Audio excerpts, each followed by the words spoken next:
The air was crisp, the kind of autumn evening that promised excitement and mystery.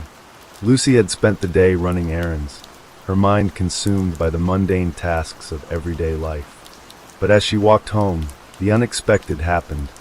A flyer fluttered down from the sky, landing directly at her feet. She bent to pick it up, curious. The paper felt oddly cold, almost metallic. In bold, swirling letters, it read, "The Grand Carnival returns tonight. One night only. A world of wonder awaits you." There was no address, only a shimmering golden ticket attached to the flyer with a blood-red ribbon. Lucy hesitated, glancing around. No one else seemed to notice the flyer's descent. It was as if it had been meant for her and her alone. She shook her head, laughing softly at her own thoughts. Asterisk a carnival? That's random, asterisk, she thought. But there was something oddly compelling about it. The golden ticket gleamed in the fading sunlight, and she couldn't shake the feeling that she was being invited to something special. Later that evening, after a quick dinner and some restless pacing, curiosity got the better of her. She grabbed a jacket, tucked the ticket into her pocket, and set out to find the carnival. The town was quiet, the streets empty as she wandered. She didn't even know where she was going, yet her feet seemed to move with purpose. A faint melody drifted through the air, calliope music, eerie and enchanting. She followed the sound, her heart quickening with every step. Finally, she reached the edge of town, where an old dirt road stretched into the darkness. The music was louder now, beckoning her forward. A faint glow lit the horizon, flickering like firelight. This must be it, she thought, gripping the golden ticket tightly. As she walked down the path, the glow grew brighter, and the music louder. She could see it now, the carnival. A sprawling maze of lights, tents, and rides, its colors vibrant against the night sky. But something about it felt wrong. The lights seemed too bright, the colors too vivid, almost as if the entire scene was trying too hard to appear inviting. At the entrance, a towering archway loomed above her, adorned with glittering lights that spelled out, "Asterisk, the Grand Carnival." Asterisk. Lucy hesitated, her pulse quickening. She could feel a strange energy emanating from the place, a hum that resonated deep in her bones. But before she could second-guess herself, the ticket in her hand began to glow softly, its edges curling as if urging her forward. Taking a deep breath, she stepped under the archway. The moment she crossed the threshold, the music swelled, and the lights seemed to shift, casting long, wavering shadows across the ground. A man in a red coat and a top hat appeared seemingly out of nowhere, his smile wide and unnatural. "Welcome, welcome," he said, his voice smooth as silk. "We've been expecting you." Lucy's stomach churned. How did you know I was coming?" she asked, her voice barely above a whisper. The man's grin widened, his eyes glinting in the light. "We always know," he said cryptically, stepping aside and gesturing for her to enter.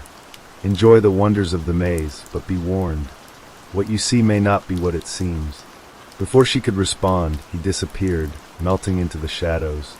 Lucy shivered, gripping the edges of her jacket as she stepped further into the carnival. The air felt colder now, heavier, as if the very atmosphere was pressing down on her. She wandered past booths and rides, each more bizarre than the last. A carousel spun in slow, hypnotic circles, its painted horses peeling and cracked. A Ferris wheel loomed in the distance, its lights flickering erratically. Games lined the midway, but no one seemed to be playing them. In fact, there were no other visitors at all. "Hello!" Lucy called out, her voice echoing faintly. No response. She turned a corner and stopped dead in her tracks.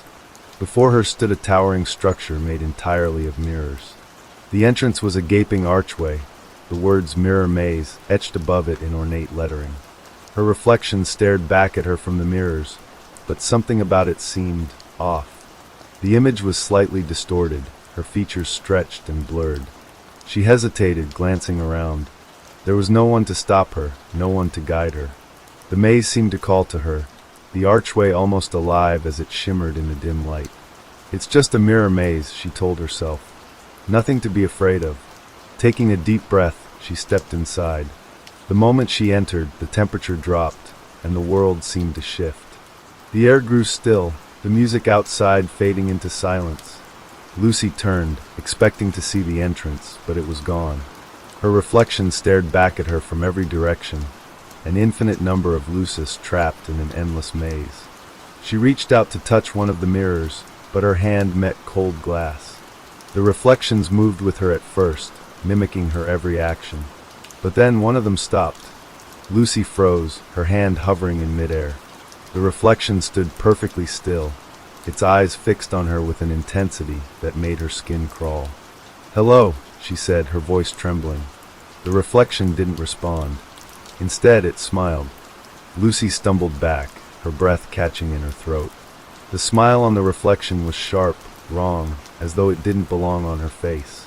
It lingered for a moment, then the reflection raised its hand, but Lucy hadn't moved. "What?" she stammered, her voice echoing in the eerily quiet space. She reached out again, trying to test the mirror, but the reflection didn't mimic her. Instead, it leaned closer, its expression twisting into something grotesque. Lucy's heart raced as she backed away, only to find herself bumping into another mirrored surface. She spun around, and there she was again, another version of herself, staring back with an unnerving stillness. "Get a grip, Lucy," she whispered, her voice trembling. "It's just a trick of the light." But deep down, she knew it wasn't. The maze seemed to stretch endlessly, with every turn leading her deeper into the labyrinth of glass. Her footsteps echoed softly, accompanied by an unnatural hush that pressed against her ears. Each mirror she passed revealed her reflection, but none of them moved quite like her anymore. Some grinned maniacally, others scowled.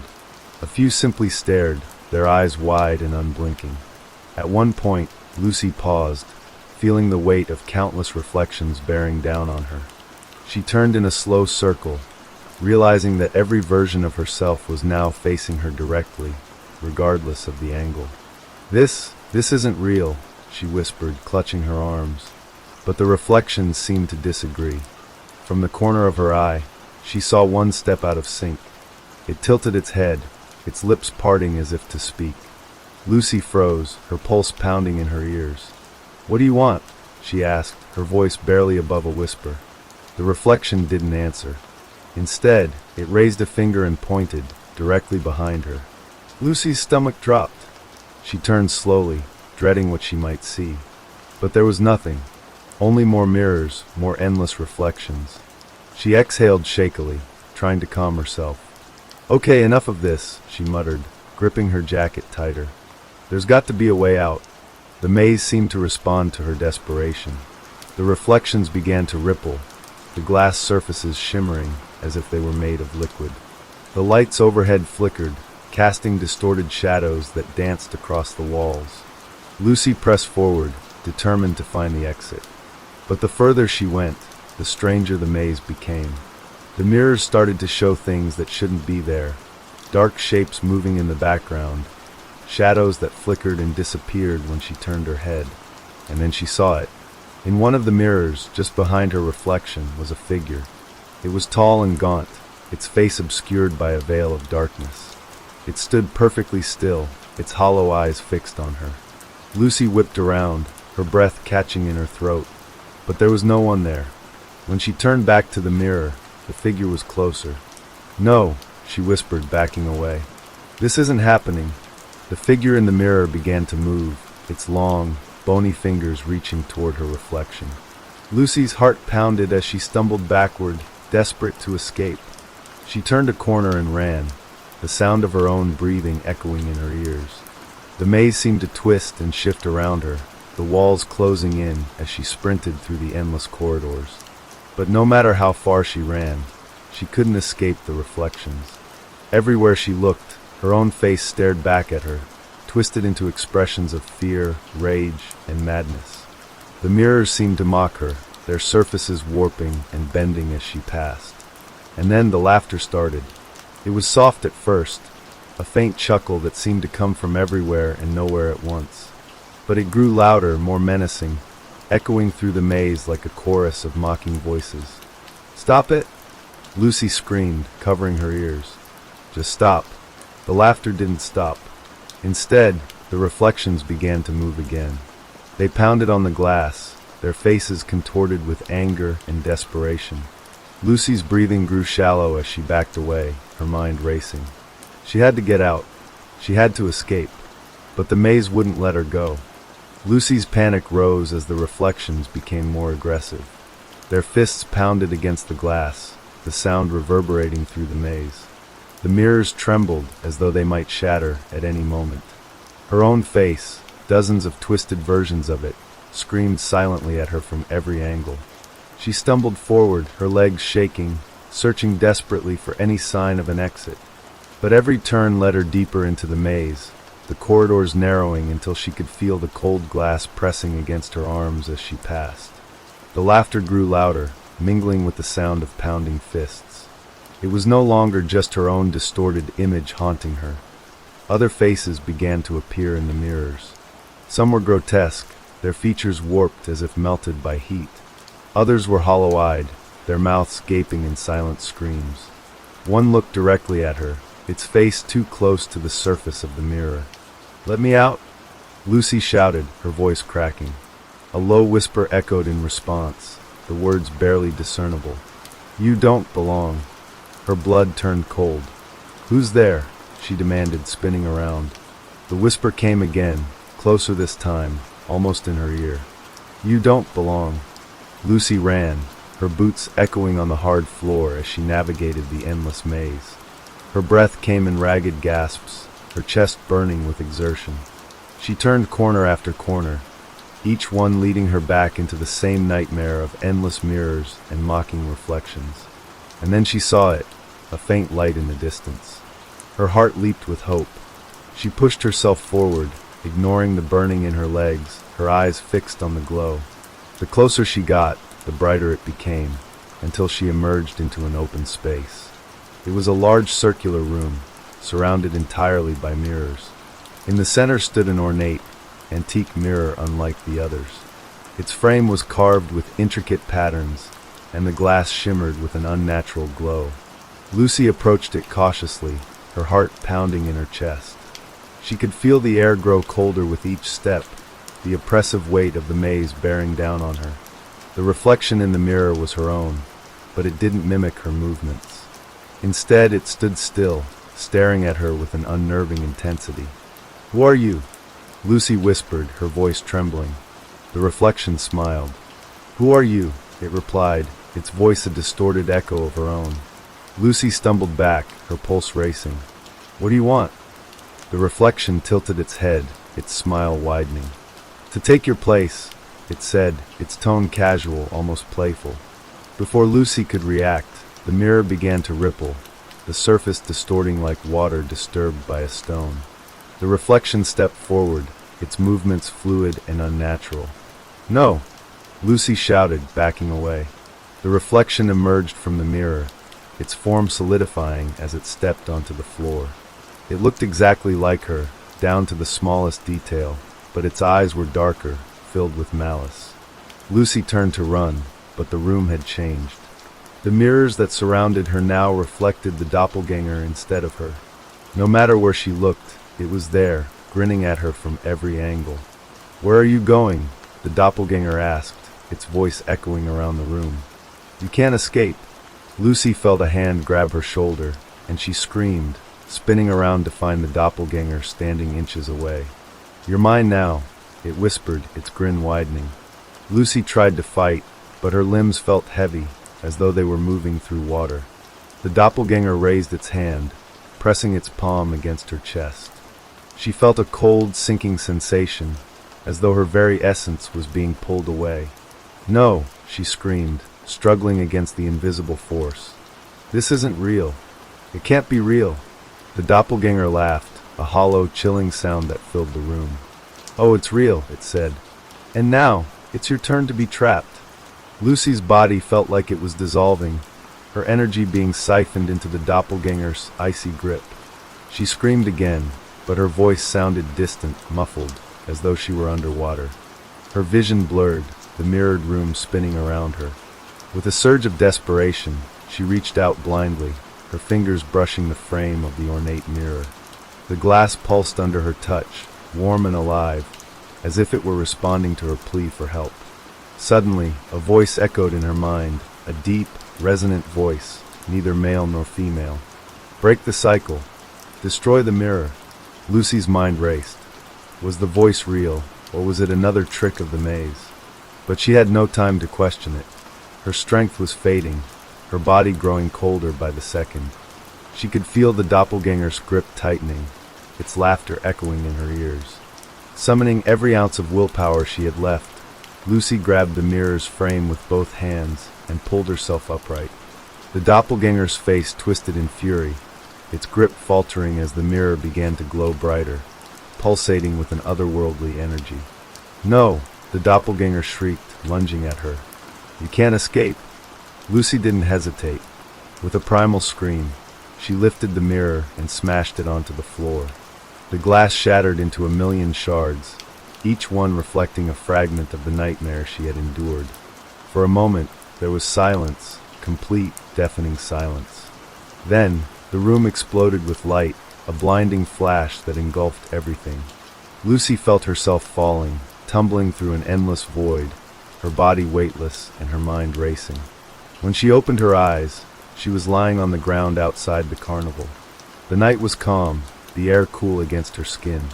The maze was gone, replaced by the distant hum of crickets and the rustling of leaves. Lucy sat up, her head spinning. Her reflection, the doppelganger, was nowhere to be seen. She looked down at her hands, expecting to find some sign of what had happened, but there was nothing.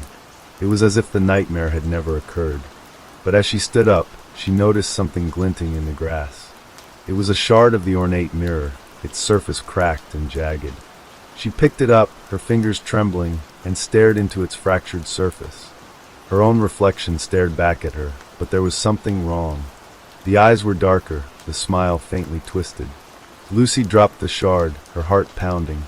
She turned and ran, leaving the carnival and its cursed remnants behind. Days turned into weeks, and Lucy tried to move on with her life. But no matter where she went, she couldn't shake the feeling that she was being watched. Mirrors in her apartment seemed to flicker with movement when she wasn't looking. Shadows danced in the corners of her vision. One night, as she was brushing her teeth, she glanced into the bathroom mirror and froze. Her reflection was smiling at her, smiling in a way that she definitely was not. She backed away, her breath catching in her throat. The reflection leaned forward, its grin widening, its eyes glowing faintly in the dim light. "Miss me?" it whispered, its voice dripping with malice. The mirror shattered, and Lucy screamed as the lights flickered and died. In the darkness, the laughter returned, low, mocking, and endless. The mirror maze might have been destroyed, but its curse had found a new home.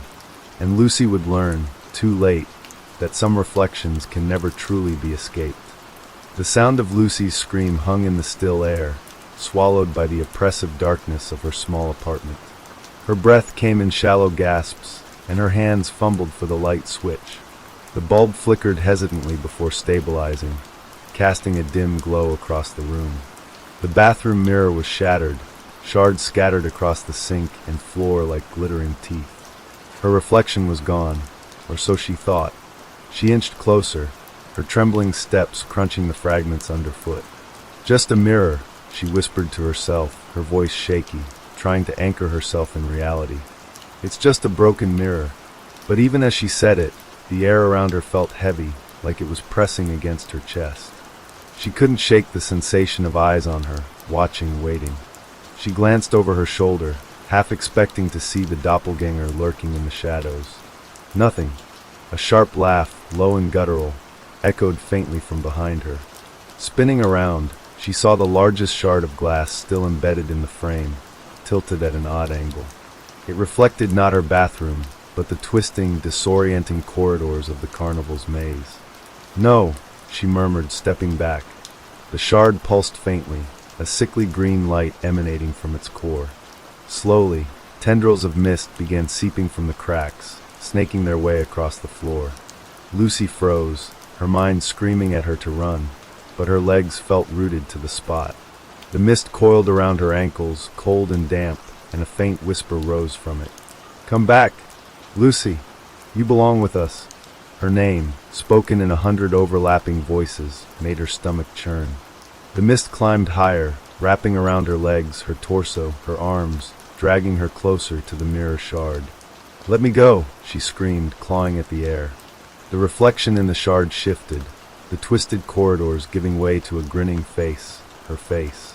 The doppelganger stared at her, its eyes glowing with cruel amusement. "You broke the mirror," it said, its voice resonating in the air like a chorus. "But you didn't break the curse." Lucy fought against the mist, her fingers scrabbling for purchase on the countertop. Her heart pounded as the mist tightened its grip, pulling her closer to the shard. "You can't escape, Lucy," the doppelganger taunted. "The maze never ends." Summoning every ounce of strength, Lucy grabbed a towel rack and yanked herself free, the mist recoiling like a wounded animal. She stumbled backward, grabbing a broom from the corner of the room. "Stay back," she shouted, swinging the broom at the shard. The reflection laughed, unbothered by her threat. "You can't fight what's inside you," it hissed. "We are one now." With a guttural scream, Lucy swung the broom with all her might, shattering the shard into tiny pieces. The mist dissipated instantly, and the laughter stopped. Breathing heavily, she collapsed to the floor, her eyes darting around the room. The bathroom was silent again, eerily so. The only sound was her own ragged breathing. Over the next few days, Lucy avoided mirrors entirely. She covered every reflective surface in her apartment, draping towels and sheets over them. But no matter how hard she tried to escape, the feeling of being watched persisted. At night, she dreamed of the maze, its endless corridors, the distorted reflections that whispered her name, the sickly glow of the mirrors. She woke up drenched in sweat, the doppelganger's laughter ringing in her ears. And then the incidents began. Her phone screen, when it went dark, would show flashes of the maze. The reflection in her kettle's polished surface moved independently of her. Even the puddles on the street seemed to ripple with shadows that didn't belong. Lucy became a prisoner in her own home, too afraid to leave, too afraid to look. One evening, as rain pattered against her windows, Lucy sat on the couch, clutching a mug of tea. The television was on, though she wasn't watching. The flickering images did little to distract her from the gnawing dread that filled the room. A knock at the door shattered the silence.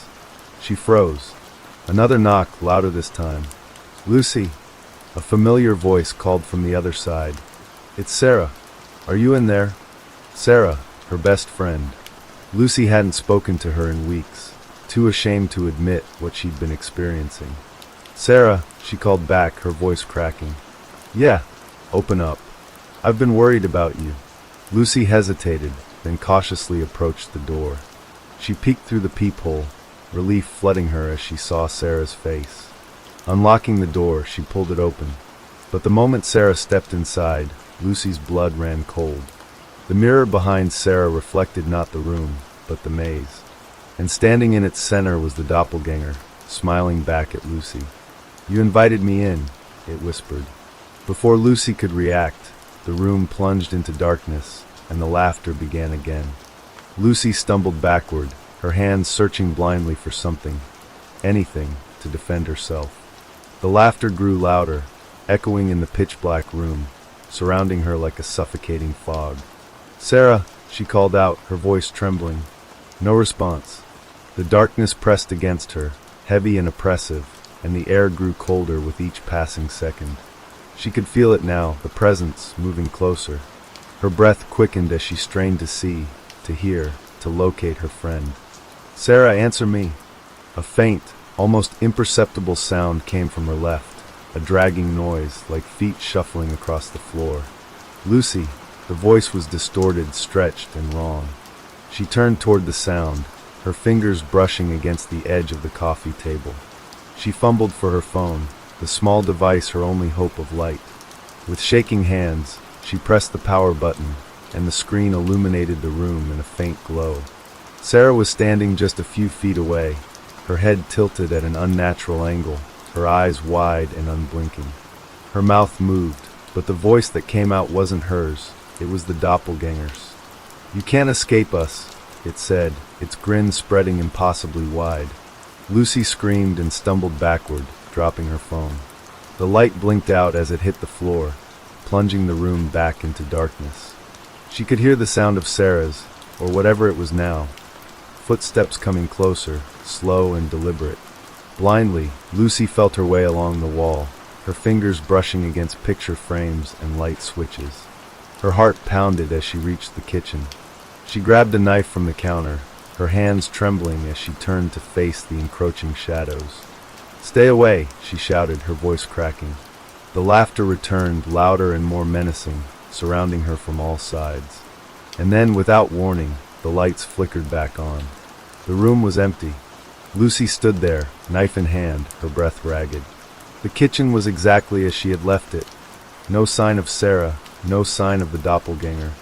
But the sense of unease remained, gnawing at the edges of her sanity. For days, Lucy didn't leave her apartment.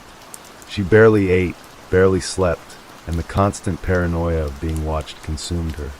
Every time she passed a covered mirror, she could feel it calling to her, whispering her name in that distorted, haunting voice. Finally, she decided she couldn't take it anymore. She had to do something. She couldn't live like this, not with the maze haunting her every waking moment. She began researching online, combing through forums and obscure websites for any information about the carnival, the mirror maze, or the strange curse she had unwittingly brought upon herself. It took hours, but she eventually found something, a thread on an old paranormal forum, dated years ago. The user claimed to have visited the same carnival and described an eerily similar experience with the maze. "I escaped," the post read, "but the reflections followed me. They won't stop until they take you back to the maze." Lucy's heart sank. The post ended with a cryptic warning: "Break the cycle, or it will consume you. Find the origin of the maze. Destroy it." The origin of the maze? How was she supposed to find that? Desperation drove her to leave her apartment for the first time in weeks. She returned to the carnival grounds, now overgrown with weeds and eerily silent. The entrance gate hung open, creaking softly in the wind. Lucy hesitated, her stomach churning as memories of the maze flooded back. But she pushed forward, her resolve hardened. She had to end this. The remnants of the carnival were decayed and crumbling, the once vibrant attractions now skeletal and foreboding. She found the maze, or what was left of it, its mirrored walls shattered, the pieces scattered across the ground like jagged puzzle pieces. At the center of the ruins stood an ornate, cracked mirror frame, its edges adorned with intricate carvings of grinning faces and twisting vines. The air around it felt thick, charged with an unnatural energy. Lucy approached cautiously, her heart pounding. As she reached out to touch the frame, a sudden gust of wind whipped through the maze, carrying with it the sound of faint laughter. The mirror frame began to glow, and the shards of glass on the ground trembled, lifting into the air and reassembling themselves. Within moments, the mirror was whole again, its surface rippling like water. And then she saw it, the maze fully intact, stretching endlessly in the reflection. "Come back, Lucy," the doppelganger's voice whispered from the mirror. Lucy stepped back, her heart pounding as she stared at the reflection in the mirror. The maze was back, its dark corridors stretching endlessly in front of her. The laughter, soft at first, grew louder and more menacing, echoing from the depths of the maze. It was as if the walls themselves were alive, laughing at her, mocking her desperation. She felt a chill run down her spine, but she couldn't look away. The mirror was pulling her in, drawing her closer to the reflection. The faces in the glass twisted and contorted, as though something was trying to break free from within. Lucy's hands shook, and she reached out, almost involuntarily, to touch the cold surface of the mirror. Just as her fingers brushed against the glass, the world around her seemed to shift. The ground beneath her feet trembled, and the air became thick with the smell of damp wood and rotting leaves. The carnival had disappeared, and in its place stood the maze, alive, pulsing, as though it had a will of its own. Suddenly, the laughter stopped. A figure appeared in the reflection, a woman, her face obscured by shadows, but her eyes glowed with a sickly green light. She moved towards the mirror, her lips curling into a smile that sent a shiver of dread through Lucy's entire body. "You should have never come back," the woman said, her voice low and guttural. Lucy recoiled, her breath catching in her throat. "Who are you?" she demanded, her voice shaking with fear. The woman's smile widened. "I am the one who never left. The one who was trapped here, just like you will be." The mirror began to ripple, and the woman's reflection stepped forward, her body shifting in and out of focus. Lucy's heartbeat quickened as she realized the reflection wasn't just a reflection anymore. It was real. The woman was coming out of the mirror. Panic surged through Lucy as she stumbled backward, but she couldn't escape. The walls of the maze were closing in around her, the path twisting and contorting with every step. She turned to run, but the ground beneath her feet began to buckle, as though the maze itself was alive, shifting to trap her. The laughter returned, louder this time, overwhelming her senses. The mirrors on all sides of her flickered, showing distorted, nightmarish versions of herself. Each reflection twisted, grinned, and reached out, trying to pull her in. Lucy screamed and ran, her mind racing. She had to find a way out. There had to be a way to escape. But every turn she took led her deeper into the labyrinth, and the reflections followed, taunting her, growing stronger with every step. In the distance, she thought she saw a door, an exit maybe, but as she ran towards it, it disappeared, replaced by another mirror. She turned, only to find the mirror maze had multiplied. No matter which direction she ran in, the reflections would always be there, watching, waiting. She collapsed to the ground, her body trembling with exhaustion, but she couldn't stop moving. She had to get out. She closed her eyes and tried to focus, to clear her mind, but all she could hear was the relentless laughter, the mocking whispers that seemed to come from every direction. "Join us, Lucy," they said. "You can never escape." Her fingers brushed against something cold, a piece of broken glass, sharp and jagged. The reflections in the mirror seemed to mock her as she picked it up. The woman in the reflection was grinning wider now, her eyes glowing brighter, her presence growing stronger. Lucy's breathing became shallow as she held the shard of glass in her hand, her only weapon against the nightmares that pursued her. She had to fight, she realized. She couldn't let the maze win. She had to break the cycle. With a burst of adrenaline, Lucy stood up and swung the shard of glass at the nearest mirror. The glass shattered on impact, but instead of the usual silence that followed, the shards of glass seemed to come alive. They flew toward her, their edges sharp and cruel. Lucy stumbled backward, her heart racing, as the reflections in the broken mirrors began to laugh again. But this time, the laughter was different. It was no longer just mocking. It was filled with rage, filled with hunger. The maze was angry, and it wasn't going to let her go without a fight. Desperation fueled her every movement as she dodged the shards and tried to push forward. She had to find the center of the maze. She had to find the source of the evil that had trapped her here. Her legs ached with the effort, but she pressed on, her eyes scanning every twisted mirror and every distorted reflection. She didn't know how much longer she could run. Her mind was starting to unravel, and the voices were becoming louder, more insistent. "Join us, join us." She couldn't take it anymore. She had to escape. She had to. A sudden jolt of realization hit her, like a bolt of lightning. The mirror, it was all about the reflection. The reflections were the key. The maze was feeding off her fear, off her inability to face the truth of what she was seeing. She stopped, breathing heavily, and turned to face the nearest mirror. She stared into her own eyes, searching for something, anything, that could help her. And then in the reflection she saw it, the key to breaking the maze. It wasn't the mirrors themselves. It wasn't the reflections. It was the fear that had been feeding the maze, allowing it to trap her, to torment her. She had to stop being afraid. Lucy closed her eyes, took a deep breath, and let the fear go. When she opened her eyes again, the maze had changed. The mirrors were no longer twisted, no longer alive. The laughter had stopped. The reflections no longer reached for her. The air was still, heavy with the silence of defeat. And then, as if by magic, the door appeared again. This time, it didn't vanish. It stayed. Lucy stepped through the door, and as she did, the mirror maze crumbled around her, its walls falling to dust. She was free, but as she stepped into the light, she couldn't shake the feeling that she wasn't alone. Someone was still watching. Lucy stumbled into the sunlight, her breath coming in ragged gasps. The outside world felt surreal, as though it were a dream from which she could never truly wake. Her body ached, and the panic that had consumed her inside the mirror maze still gripped her chest, making it hard to breathe. She tried to steady herself, to remind herself that she had escaped, but as the door to the maze creaked shut behind her, she couldn't shake the feeling that something was still there, lingering in the shadows. She looked around. The carnival was gone.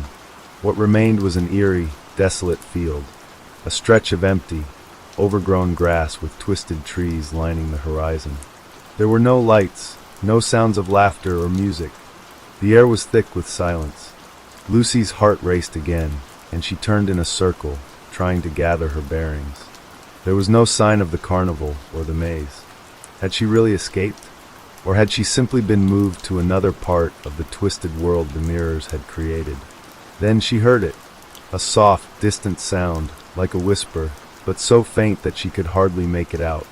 It seemed to be coming from behind her, from the direction where the maze had stood. She spun around, her pulse quickening. For a moment she saw nothing. The field stretched out endlessly, dark and empty. But as her eyes scanned the ground, she noticed something strange. There, lying on the grass, was a single shard of broken mirror. It glistened in the fading light, as if beckoning her. Without thinking, Lucy moved toward it, her legs trembling beneath her. The closer she got, the more the sense of unease gripped her. She knelt down and picked up the shard, the cold glass sending a jolt of fear through her. And then, as if in a trance, she raised it to her face. She gazed into it. Her reflection stared back at her, but something was wrong. The eyes in the mirror were different, darker, more sinister. The reflection of Lucy smiled, but it wasn't her smile. It was twisted, mocking. A cruel smirk that sent a shiver down her spine. "Welcome back," the reflection whispered, its voice a haunting echo of the maze. Lucy gasped, her breath catching in her throat. The shard slipped from her fingers and fell to the ground with a soft clink. Her hands shook uncontrollably as she backed away from the glass. "No," she whispered to herself. "It's not real. This isn't real." But the reflection in the shard continued to smile, its eyes following her every move, its smile widening with each passing second. The air around her seemed to grow colder, heavier, and the whispering started again, low and insistent. "Lucy, you can never escape. You are mine." Lucy stumbled backward, panic rising in her chest. She turned to run, but the field stretched on forever. No matter how far she ran, she couldn't escape the feeling that the mirror was watching her, that something was hunting her. She ran and ran, the whispering growing louder, filling her ears, drowning out everything else. Her footsteps echoed in the silence of the empty world, each step more desperate than the last. But no matter how fast she ran, the reflection was always there, just behind her, mocking her, whispering her name. "Lucy, you're not free." She reached the edge of the field, but there was no escape. The land stretched out in all directions, a never-ending wasteland of darkness. The carnival was gone, the maze was gone, but the reflection remained. It had followed her, and it would never leave her. The laughter returned, louder this time, as though the reflection was feeding off her fear. It echoed through the empty landscape, filling the air with a sense of inevitability. Lucy felt her legs give way beneath her, and she collapsed onto the cold ground, her chest heaving with sobs.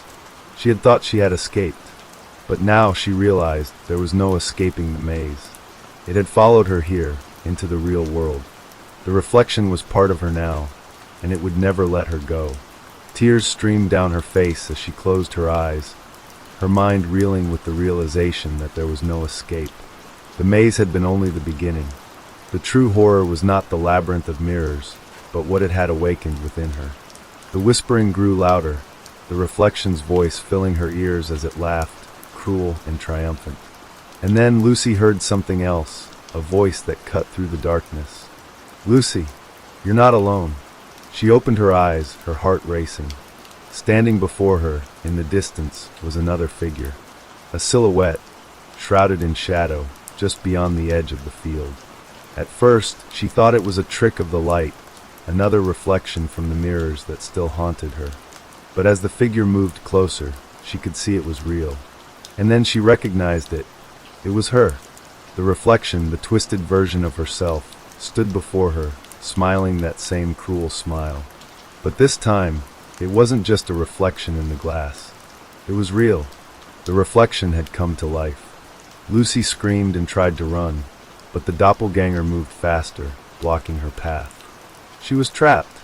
There was no way out. The maze had consumed her, and now it had taken shape in her own image.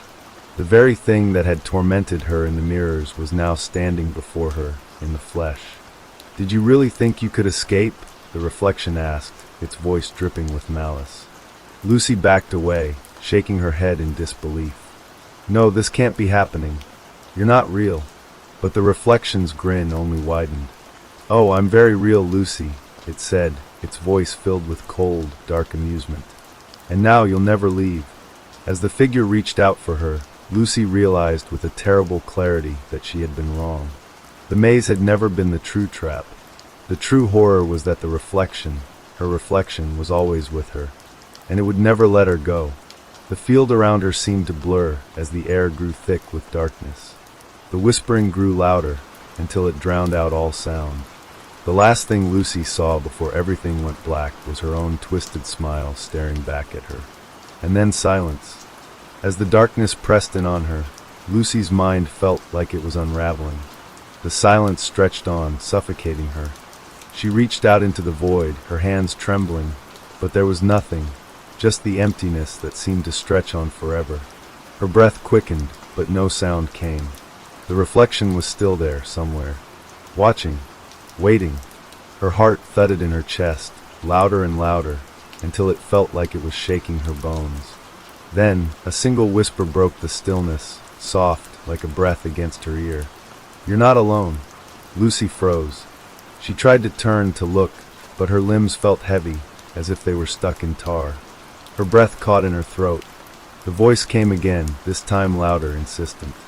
"Lucy, you're still in the maze." With a jolt, Lucy gasped for air, her eyes snapping open. She was no longer lying in the field. The vast emptiness was gone. The world had shifted once more, and she was back in the maze, the mirrors stretching endlessly around her, reflecting her every move.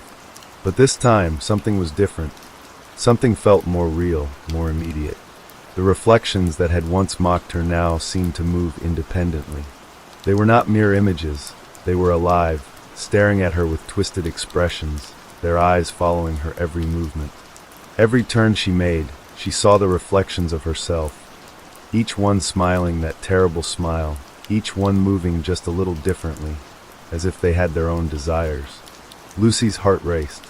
She stumbled, her breath shallow and erratic. She wasn't sure what to do, where to go. The maze was never-ending, its walls towering over her like silent sentinels. The laughter from her reflection echoed through the space, reverberating off the mirrored walls, until it seemed to surround her. "Why did you come back, Lucy?" The voice echoed again, now coming from every direction. "You can never leave. You are mine." Tears filled her eyes, and she ran frantically, her hands pressing against the cold glass of the mirrors as she passed. She didn't know if she was going forward or backward. The maze had distorted time and space, and she felt as though she were trapped in a loop, endlessly circling, always trying to escape, but never getting anywhere. Suddenly, her reflection appeared in front of her, standing still as if waiting. Her heart skipped a beat. This version of her looked different. There was something more sinister about it. The eyes were darker, and the smile was wider, grinning from ear to ear, stretching almost unnaturally. "Do you really think you can outrun me?" the reflection said, its voice a low growl. "You are me, and I am you. You can't escape yourself." Lucy's mind reeled, and she stumbled back, her legs weak. "No," she whispered to herself. "This isn't real. I'm not you." But the reflection only laughed, the sound echoing unnervingly in the maze. "Oh, but you are Lucy," it taunted. "Every part of you, every dark thought, every fear, every flaw, it's all inside you. And now it's coming out. You can't hide from me. You can't hide from yourself." The reflection began to move toward her, its footsteps slow and deliberate. The air around Lucy grew colder, and the temperature dropped to an almost unbearable chill. Her breath formed small clouds of vapor in front of her face. She turned and ran again, her pulse racing, her feet slipping as she rushed through the maze. But every time she looked into one of the mirrors, her reflection was there, right behind her, grinning, following her every move. She could hear it now. The voices, the whispers. They were all coming from the mirrors, from the walls, from the corners of the maze. They were growing louder, more frantic. "Lucy, Lucy, you'll never escape." Her heart pounded in her chest as she pushed forward, trying to block out the noise. But the whispers only grew louder, and then the mirrors started to shift. The walls seemed to bend and twist as if the maze itself were alive, alive and hungry, closing in on her. The reflections in the mirrors began to move more violently, their faces twisting in pain, in anger, in fury. They were no longer just mocking her, they were screaming. Screaming in agony, in rage, in despair. "No! No!" Lucy screamed, her voice shaking. "I can't, please, I can't stay here. Let me go!" But the mirrors only responded with mocking laughter, the sound reverberating around her.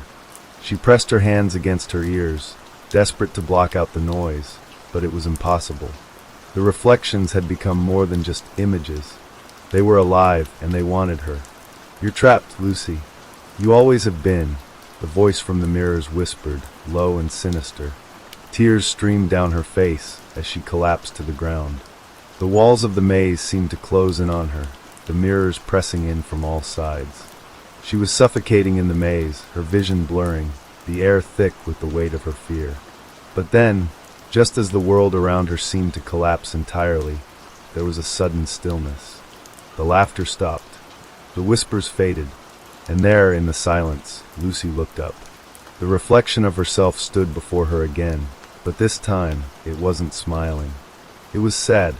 The eyes were wide, filled with something else entirely. Something compassionate, but it was fleeting. For a brief moment, Lucy felt like she wasn't just running from herself. The reflection, too, was trapped. Trapped in the maze, just like her. And for a split second, Lucy thought that maybe, just maybe, there was a way to break free. But then, just as quickly, the reflection's expression hardened, its eyes turning dark again. No one escapes. Not here. Not in the mirror maze. And with that, the reflection reached out toward Lucy, its hand pressing against the cold glass surface of the nearest mirror. Lucy screamed, but it was too late. The reflection grabbed her, pulling her into the mirror, dragging her into the dark world beyond the glass. The walls of the maze closed in around her, and the mirrors shattered, their sharp shards falling to the ground like a rain of glass. But as the last shard fell to the floor, all that remained was silence. The silence that enveloped the maze felt unnatural, as if it was waiting. Lucy's body hung suspended in the void, her mind spinning as she struggled to comprehend what had just happened. The air was thick and suffocating, and her chest tightened with every breath she tried to take. There was no escape. There was nothing but the oppressive darkness, the cold, the whispers that never ceased. Her hand reached out into the void, but there was nothing to grasp, nothing to hold on to. Her fingers brushed against something, smooth and cold like glass, but not quite. The surface felt unfamiliar, yet strangely comforting, as if it were an extension of herself. A faint light flickered in the distance, casting an eerie glow across the endless expanse. Lucy's head swam with confusion. Was she still in the maze? Or had she crossed over into another world entirely?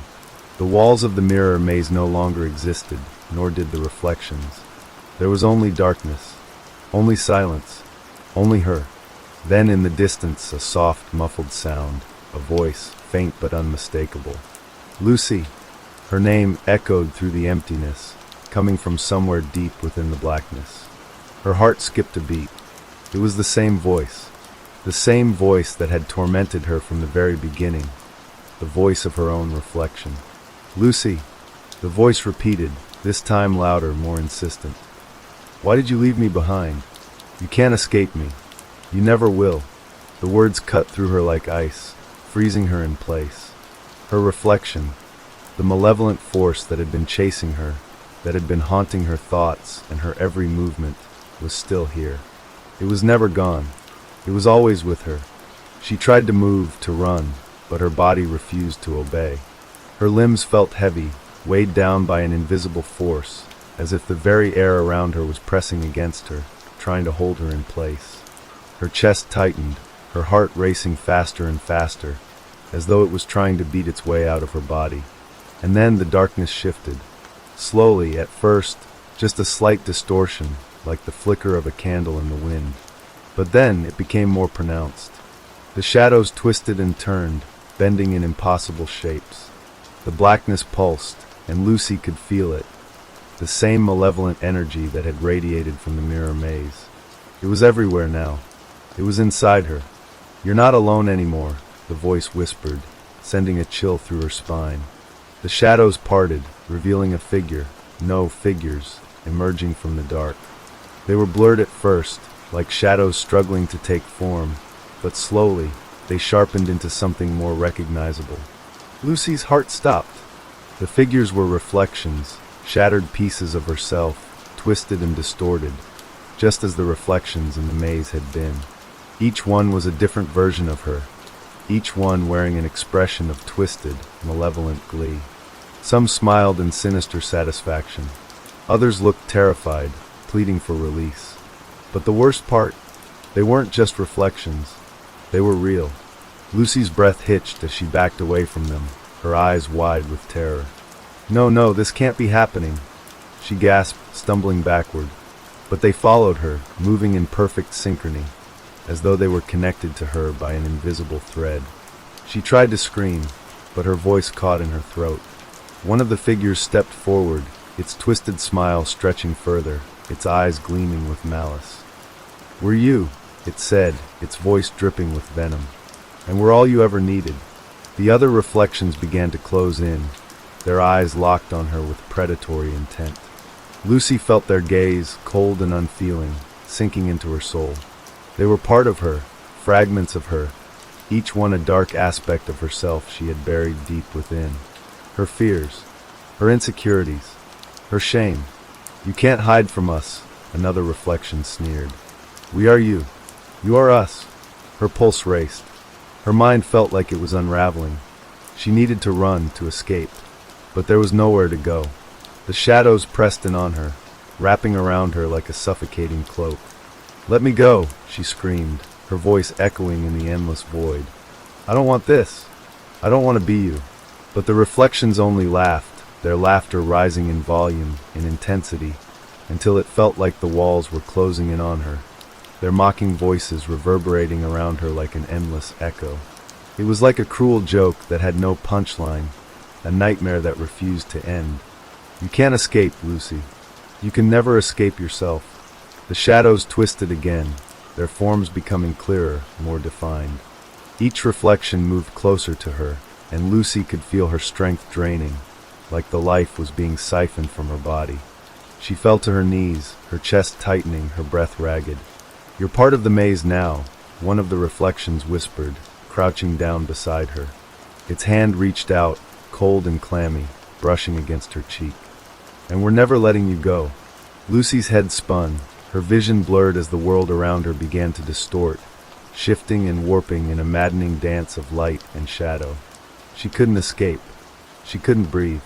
And then, just as she thought she couldn't take it anymore, the ground beneath her feet gave way. She fell into an abyss of darkness so deep that it swallowed everything in its path. The laughter, the reflections, the maze, and then silence. The void enveloped her, holding her in its grip. It was calm, eerily calm. Lucy lay there, suspended in the infinite dark. Her heart was pounding, but the silence was deafening. She waited, her mind racing, but nothing came. No voices, no reflections, nothing. But then something changed. A single whisper cut through the silence, soft at first, but growing louder. Lucy, her name, the voice. It wasn't the reflection. It wasn't the maze. It was something else. Lucy's eyes shot open, and for a moment, she thought she was still in the void. But then the world around her began to take shape. familiar shapes, the shapes of the carnival, the mirrors, the maze. And yet, everything was different. The maze was no longer a maze. It was just a carnival, a broken down, forgotten place, left to rot and decay. The mirrors were shattered, their once perfect reflections now twisted and fragmented. The rides, the games, the tents, they were all gone, replaced with only the remnants of a place that no longer existed. Lucy stood there, staring at the ruins of the carnival. The silence hung in the air, thick and suffocating, but for the first time in what felt like forever, she felt free. But as she took a step forward, she heard it again. The whisper, "Lucy, you can never escape." It was a promise. The voice was right. She was still trapped. The weight of the words hit Lucy like a crashing wave. She froze, feeling as though the ground beneath her had disappeared entirely. The whisper, though soft, had an edge of finality to it, like the last breath of a soul that had long been forgotten. She looked around the desolate remnants of the carnival, feeling its dead weight on her shoulders. The abandoned Ferris wheel loomed over her, its rusted frame twisting in the wind like a forgotten skeleton. The old ticket booth, its glass shattered, stood like an empty sentinel, waiting for a customer who would never arrive. She swallowed hard, trying to force the lump in her throat down, but it only grew heavier with each passing second. Her breath quickened, her pulse racing. She didn't know what to do.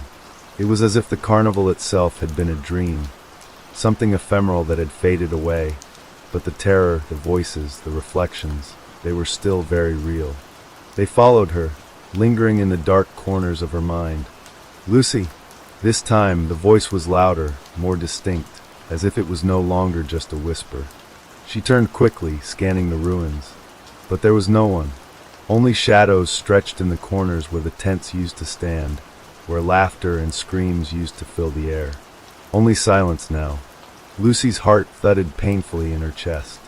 Her feet itched to run, but where would she go? She was already deep within the maze of her own mind, trapped in a twisted reflection of the carnival, a place where the lines between past and present, real and unreal, had blurred beyond recognition. Then she saw it. Through the broken glass of the ticket booth, a figure stood, half hidden by the shadows. The light from the shattered windows cast long, jagged reflections on the ground.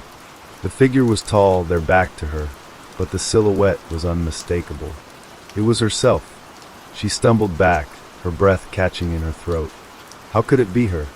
How could she be standing outside of herself, like a specter, trapped in the carnival's twisted hold? But there was something about her reflection that felt wrong, distorted. The figure in the booth didn't move like her. The posture was too rigid, too unnatural. The reflection in the window appeared to be watching her, waiting. "Lucy," the voice whispered again, and this time it was much closer. Her own reflection in the shattered glass began to move, slowly, deliberately, twisting and jerking in unnatural ways. Lucy backed away, her hands trembling as she wiped the sweat from her palms. She could feel the terror rising in her chest, filling her throat like a choking vine. But no matter how much she tried to run, the reflection followed her, its movements growing more erratic with each step. "Get out of my head!"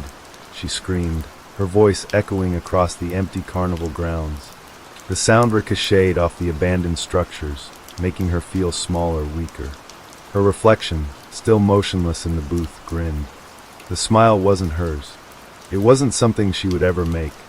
It was something darker, something sinister that lurked just beneath the surface, hidden away in the deepest parts of her soul. The longer she looked at it, the more the reflection seemed to pull at her, its malevolent presence growing stronger. "Lucy," the voice hissed again, but this time it wasn't just one voice. There were many. The carnival had come alive with the echoes of 1,000 whispers. They surrounded her, filling the air like a suffocating fog, each voice more distorted and unrecognizable than the last. She staggered backward, her hands covering her ears in a futile attempt to block out the cacophony. But it was no use. The voices were everywhere, spinning around her like a cyclone, growing louder and louder. "Leave me alone," Lucy cried out, her eyes wild with panic.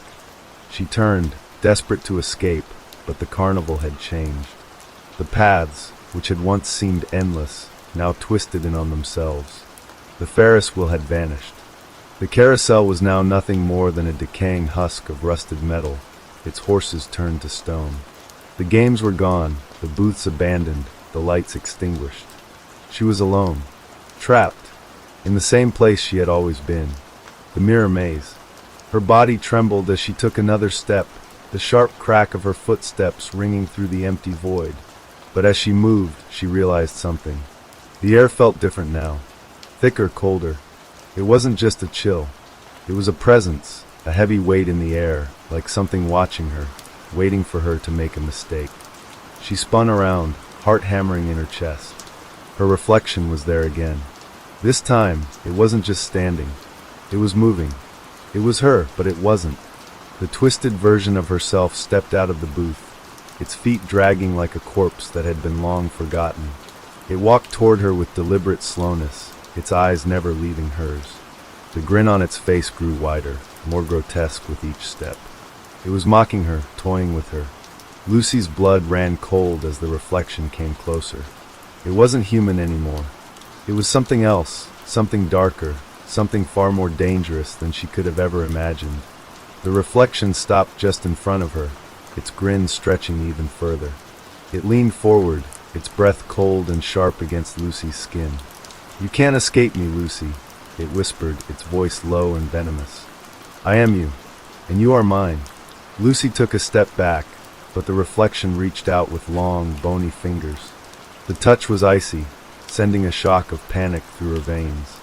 She tried to pull away, but the hand gripped her wrist with unnatural strength. The world spun, and her vision blurred as the reflection's face drew closer, its eyes wide and vacant, like the eyes of a thing long dead. Her breath quickened, the air thickening with terror.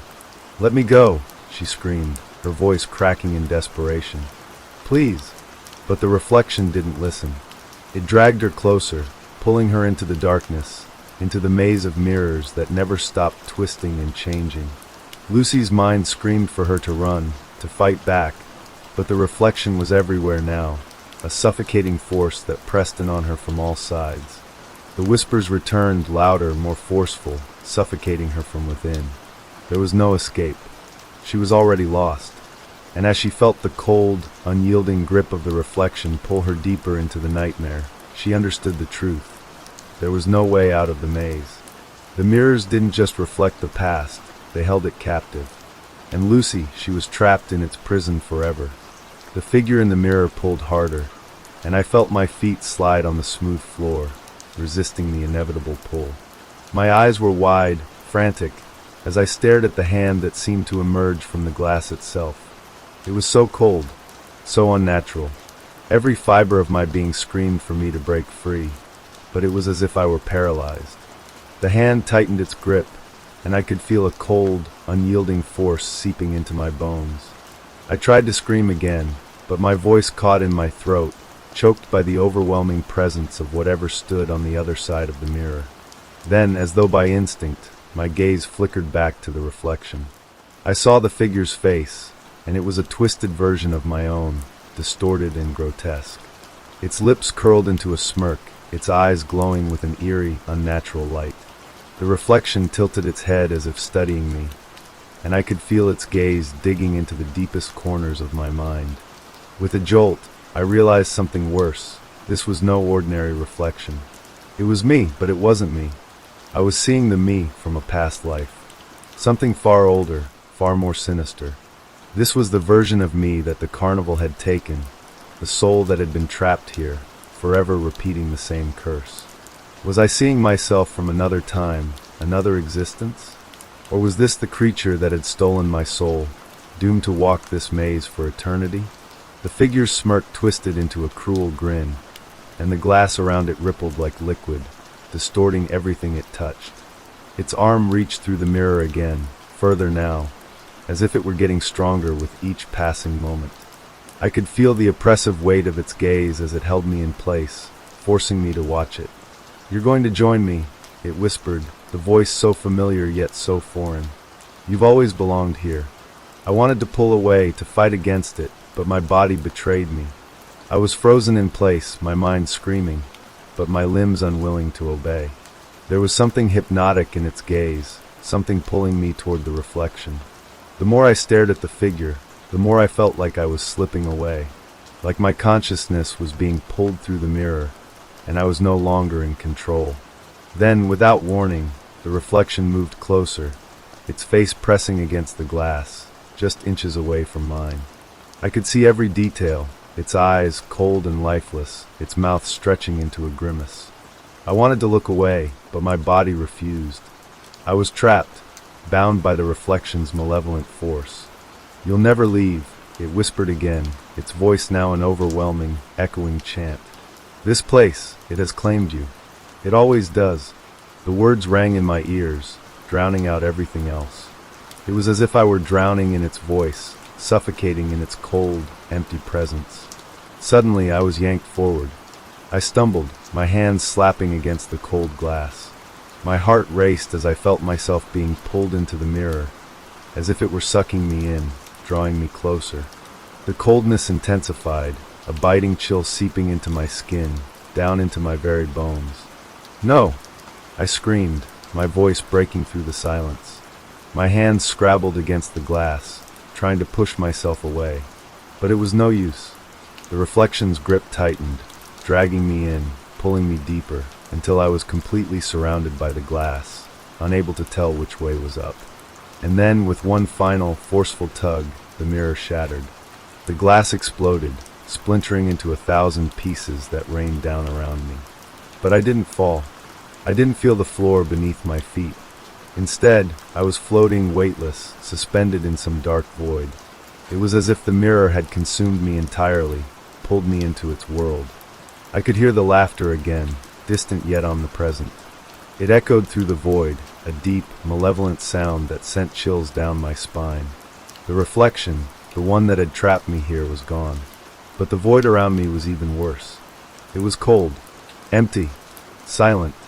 For what felt like an eternity, I floated, drifting in the dark, unable to move, unable to escape. There was no sound, no light, only the oppressive weight of my own thoughts pressing down on me. What had happened to the maze? What had happened to the carnival? Had I truly been pulled into the mirror world, or was I still trapped, a prisoner of my own mind? And then, just as the silence was becoming unbearable, I saw something. A flicker of light, far off in the distance. It was faint at first, barely visible in the darkness, but it grew brighter with every passing moment. Slowly, painfully, I began to move toward it, my body no longer weightless, but heavy, as if the air itself had become thick with dread. As I drew closer to the light, I realized that it wasn't just a flicker. It was a doorway, a glowing, shimmering portal suspended in the middle of the void, inviting me in. I hesitated. The darkness had felt safe in a twisted way, but this light, this doorway, was like the promise of something more, something I wasn't sure I wanted to face. But there was no turning back. The force that had pulled me here, the malevolent force that had dragged me through the mirror, was still with me. I could feel its presence, closing in on me like a predator, ready to strike. I stepped into the light. The transition was instantaneous. One moment, I was floating in the dark, and the next, I was standing in the middle of the carnival once again. The maze was gone, replaced by a wide, open space, surrounded by twisted, broken rides that creaked in the wind. The faint echoes of carnival music drifted through the air, distorted and eerie, like a ghostly tune playing just for me. I wasn't alone. The carnival was alive again. The performers, specters of a past long forgotten, moved through the broken stalls and faded tents. They didn't speak. They didn't look at me. They were silent, frozen in time, trapped in their endless loops, forever performing their lost acts. I could feel their eyes on me, though, not with their bodies, but with their empty stares. They watched me as I moved, following my every step, waiting for me to make the wrong move. I didn't know where to go. I didn't know how to escape, but I couldn't stay here. Not with them watching, not with the echoes of their endless performances ringing in my ears. I turned and ran. The sound of my footsteps was muted against the thick, damp ground, as if the earth itself was trying to swallow me whole. I ran through the carnival, The once vibrant colors of the tents and booths now faded and decayed, like a dream that had turned nightmarish. The air was thick, suffocating, heavy with the weight of forgotten memories. I could hear faint whispers in the wind, voices that weren't mine, murmuring in a language I couldn't understand. I turned a corner, hoping to find an exit, but what I saw froze me in my tracks.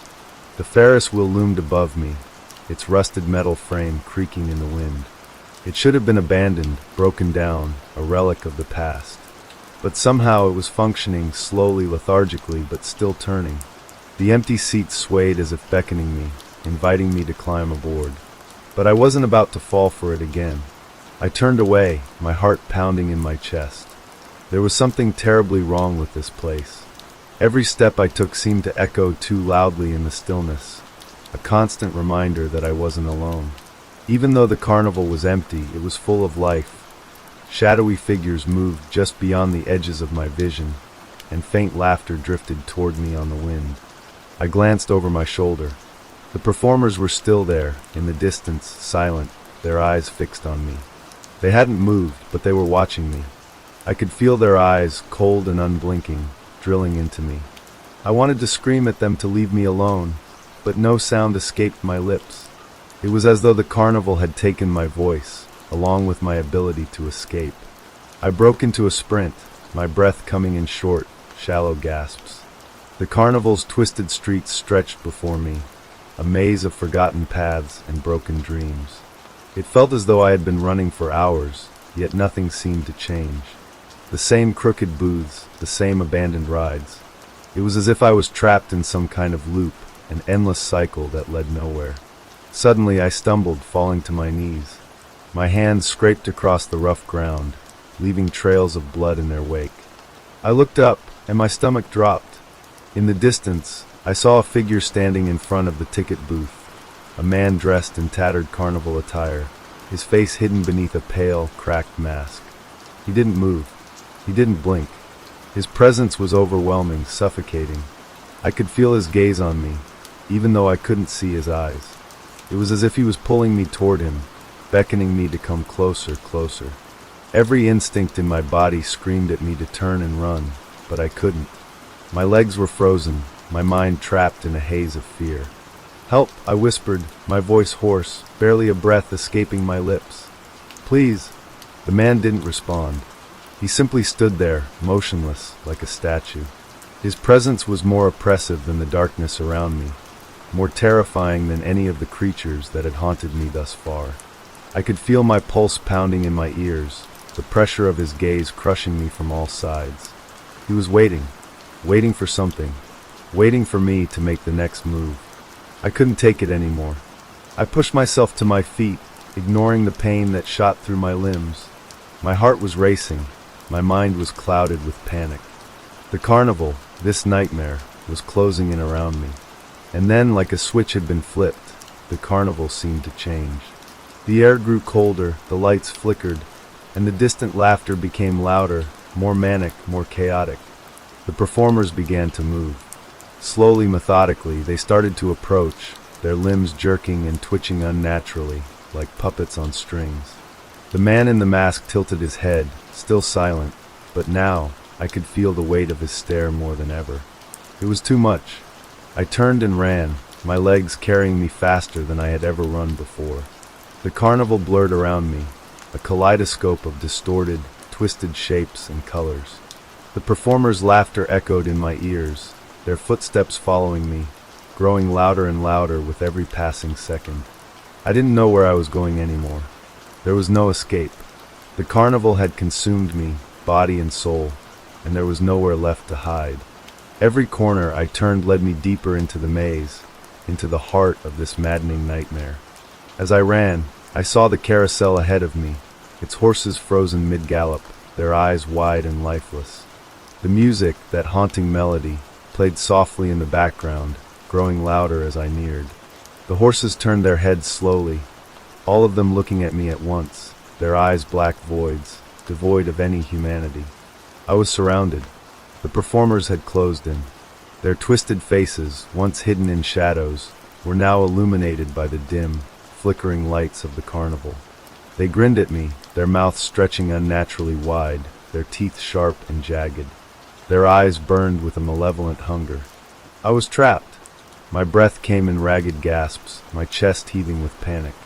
I could feel the cold sweat on my skin, the tingling sensation of fear crawling across every inch of my body. And then, as I stood there, surrounded by the distorted figures of the carnival's lost souls, something inside me snapped. I couldn't keep running. I couldn't keep hiding. I turned and faced them. "This isn't real," I screamed, my voice shaky but loud. "This is all in my head."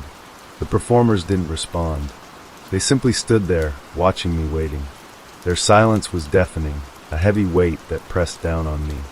The carnival was alive, yes, but it was more than that. It was a reflection of my own fear, my own desperation. It was me. All of it. The endless maze. The twisted faces. The endless pursuit. It was all born from the darkest corners of my mind. But I wasn't ready to accept that. I took a step forward, my fists clenched. I wouldn't let this place win. I wouldn't let it take me. And then, as if in answer to my defiance, the carnival shifted. The air grew thicker, heavier, as if the walls themselves were closing in. The laughter grew louder, more erratic, like the manic cackling of 1,000 lost souls. The performers moved closer, their faces distorted into grotesque masks of fury and hunger. They reached out with their hands, their fingers long and sharp, claws ready to tear into me. But I didn't flinch. "I'm not afraid of you," I shouted, my voice trembling but unwavering. The ground beneath me cracked, splitting wide open, and the world around me seemed to distort further, as if the very fabric of reality was tearing at the seams. The carnival, with all its twisted horrors, began to fade, slipping away into the darkness. The performers disappeared, their twisted grins vanishing into the ether. And in that moment, I understood. The only way to escape the carnival, to escape this nightmare, was to let go. To stop running, to stop fighting. The mirror maze, the performers, the haunted carnival. They were all fragments of my own mind, reflections of my deepest fears. I closed my eyes, took a deep breath, and let the darkness consume me. The silence that followed was suffocating, almost as if the entire world had stopped spinning. I felt as though I had been suspended in time, caught between what was real and what wasn't. My eyes were closed, but the darkness behind my eyelids felt different now, less like the comforting nothingness of sleep, more like the oppressive weight of an infinite void. For what seemed like an eternity, I waited. My body felt heavy, as though I was sinking deeper and deeper into the ground, pulled down by some unseen force. I could hear nothing. No more whispers. No more laughter. No more footsteps. Just silence. And then slowly, the sound began to return. Faint at first, like the distant hum of a broken machine, and then growing louder, clearer. It was the sound of carnival music, that same haunting, distorted melody that had followed me through the maze.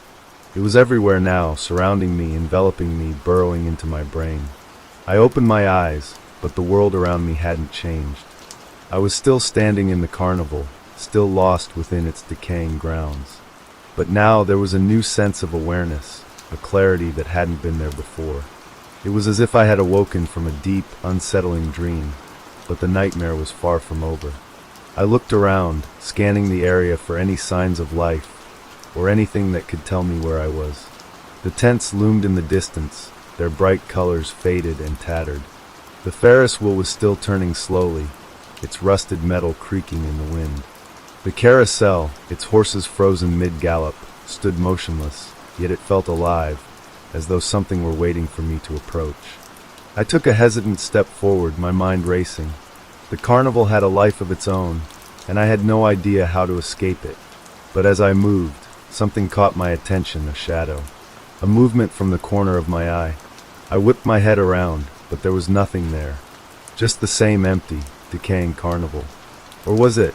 There, in the distance, I saw something. A figure, standing in front of the ticket booth. It was tall, thin, its features hidden beneath a tattered cloak. At first, I thought it might be a trick of the light, a figment of my imagination. But as I blinked, the figure remained. And it was watching me. The figure raised a hand, a long, skeletal finger pointing directly at me. My heart skipped a beat. Something in the way it moved, the way it held itself, reminded me of the masked man from earlier, the one who had trapped me in the carnival in the first place, the one whose gaze had felt like an iron vice around my chest. I took a step back, my legs trembling beneath me, but the figure didn't move. It just stood there, staring. I didn't know what to do. My mind was clouded with fear and confusion. This carnival, this nightmare, had taken on a life of its own. Every shadow, every movement, seemed to hold a deeper meaning, a secret that I wasn't supposed to understand. I felt as though I was being pulled toward the figure, against my will. But I resisted, forcing my feet to remain rooted to the spot. The figure didn't approach either. It simply waited, its gaze unyielding. I swallowed hard, gathering the strength to move. If I didn't act, if I didn't do something, I would remain here forever, trapped in this carnival of horrors. Taking a deep breath, I turned and began to run again. I had no direction, no clear path, but I couldn't stay here. Not with that figure watching me. Not with the carnival closing in around me. As I ran, the carnival seemed to shift again. The path twisted, narrowing, changing before my very eyes. The booths and rides blurred together, their outlines distorted, as if I were running through a funhouse mirror. Every time I looked behind me, the world had changed. The figure in the cloak was gone, but something else was there. More shadows, more figures, watching, waiting. I heard a scream. It was faint at first, almost like a whisper, but it grew louder, more frantic. The sound was coming from the direction of the Ferris wheel. Without thinking, I pushed myself harder, my breath ragged in my chest. What if someone else was trapped here too? What if they needed help? I reached the Ferris wheel just as the scream echoed again, louder this time, followed by a low, guttural laugh. It wasn't human. It was something else, something dark, something hungry. I stumbled to a stop, staring up at the wheel. The seats, which had once been empty, were now occupied by shadows, their forms indistinguishable, their faces hidden beneath dark hoods. They stared down at me, their eyes glowing faintly in the dim light. Without warning, one of the figures in the seat stood up, its head lolling to the side at an unnatural angle. It was dressed in tattered carnival attire, its face obscured by a cracked porcelain mask. It began to climb over the edge of the seat, moving in a way that no human should be able to. I took a step back, my heart pounding in my chest. The figure dropped to the ground with an unsettling thud, its limbs jerking and twitching as if it were caught in some kind of seizure. It straightened up slowly, its head swiveling unnaturally to face me. "Help me," it whispered, its voice rasping and broken, like the sound of nails dragging across a chalkboard. "Please help me." The words sent a chill down my spine. This wasn't real. It couldn't be. But as I watched the figure sway toward me, I felt something deep within me, something primal, urging me to run, to escape, before it was too late. I didn't listen. Instead, I stepped forward. Something in my gut told me that this was the key. This twisted figure, this lost soul, was somehow connected to the carnival's dark secret. The carnival wasn't just haunted. It was feeding on the fear of those who dared to enter, trapping them in an endless cycle of terror. The figure reached out a hand, its fingers long and skeletal, trembling as if it were struggling to keep its form together. "Help me," it repeated, louder this time, its voice breaking. "Please free me." I took another step, but as I did, I felt a tug at my heart. It wasn't just fear anymore. There was something else, something deeper, something that wanted to pull me into the same fate as the lost souls that roamed the carnival. I stopped. I couldn't do it. I couldn't risk becoming like them. I turned and ran again, ignoring the cries that echoed behind me. The carnival's laughter grew louder, more twisted, more desperate. The air grew heavier, suffocating, as if the very walls of the carnival were closing in around me. And as I ran, I realized something. This wasn't just a carnival. It was a prison for those who had dared to enter and never escaped. The Ferris wheel, the carousel, the maze, all of it was part of a system designed to trap the living in an eternal nightmare. And as I ran, I wasn't just fleeing from the shadows. I was fleeing from myself, from the fear that I might never escape. The air around me grew colder, each breath I took feeling like ice, seeping into my lungs. I didn't dare look back. I couldn't. Every step forward felt like it pulled me deeper into the nightmare, like the carnival itself was alive, pushing and pulling me in every direction. The laughter, always in the distance, always too close, echoed through the carnival like some kind of twisted lullaby mocking me. The path twisted again, the lights flickering as if the entire place was malfunctioning. I stumbled, my foot catching on something unseen, and I fell hard to the ground. My palms scraped against the dirt, but I couldn't even feel the sting. My mind was consumed by the terror of the unknown, of what was behind me and what awaited me in the shadows ahead. I pushed myself back up, my legs shaking. I had to keep moving. I didn't know why or how, but I had to keep going. Something primal within me was screaming for me to run faster, to escape the unseen forces that were closing in on me. Then, the silence returned. For a moment, I stopped in my tracks, listening. The eerie carnival music had ceased, replaced by the unnatural stillness that felt more suffocating than the sound of laughter. It was a silence that seemed to be watching me, waiting for me to make the wrong move. And that's when I saw it. A figure standing still at the end of the path. I couldn't make out its features, but there was something unmistakably wrong about it.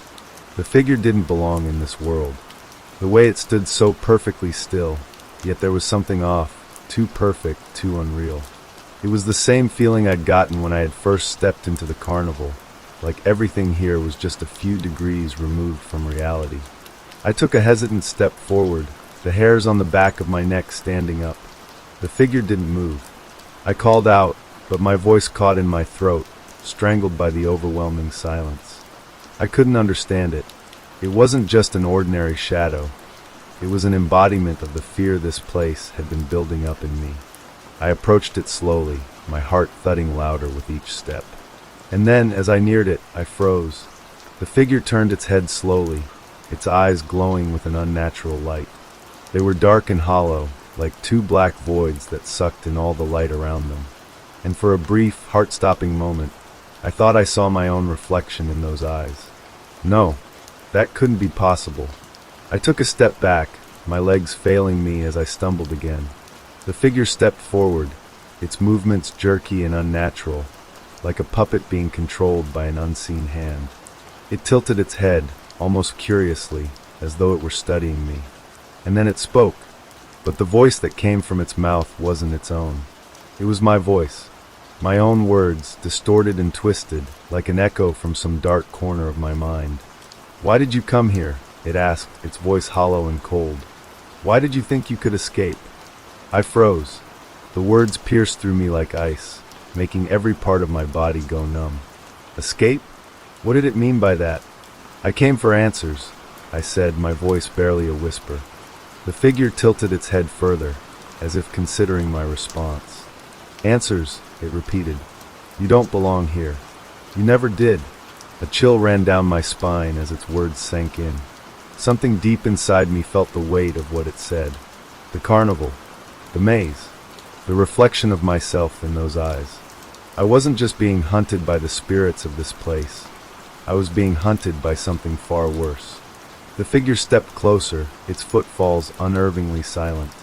Each step was deliberate, as if it were savoring the moment before it consumed me completely.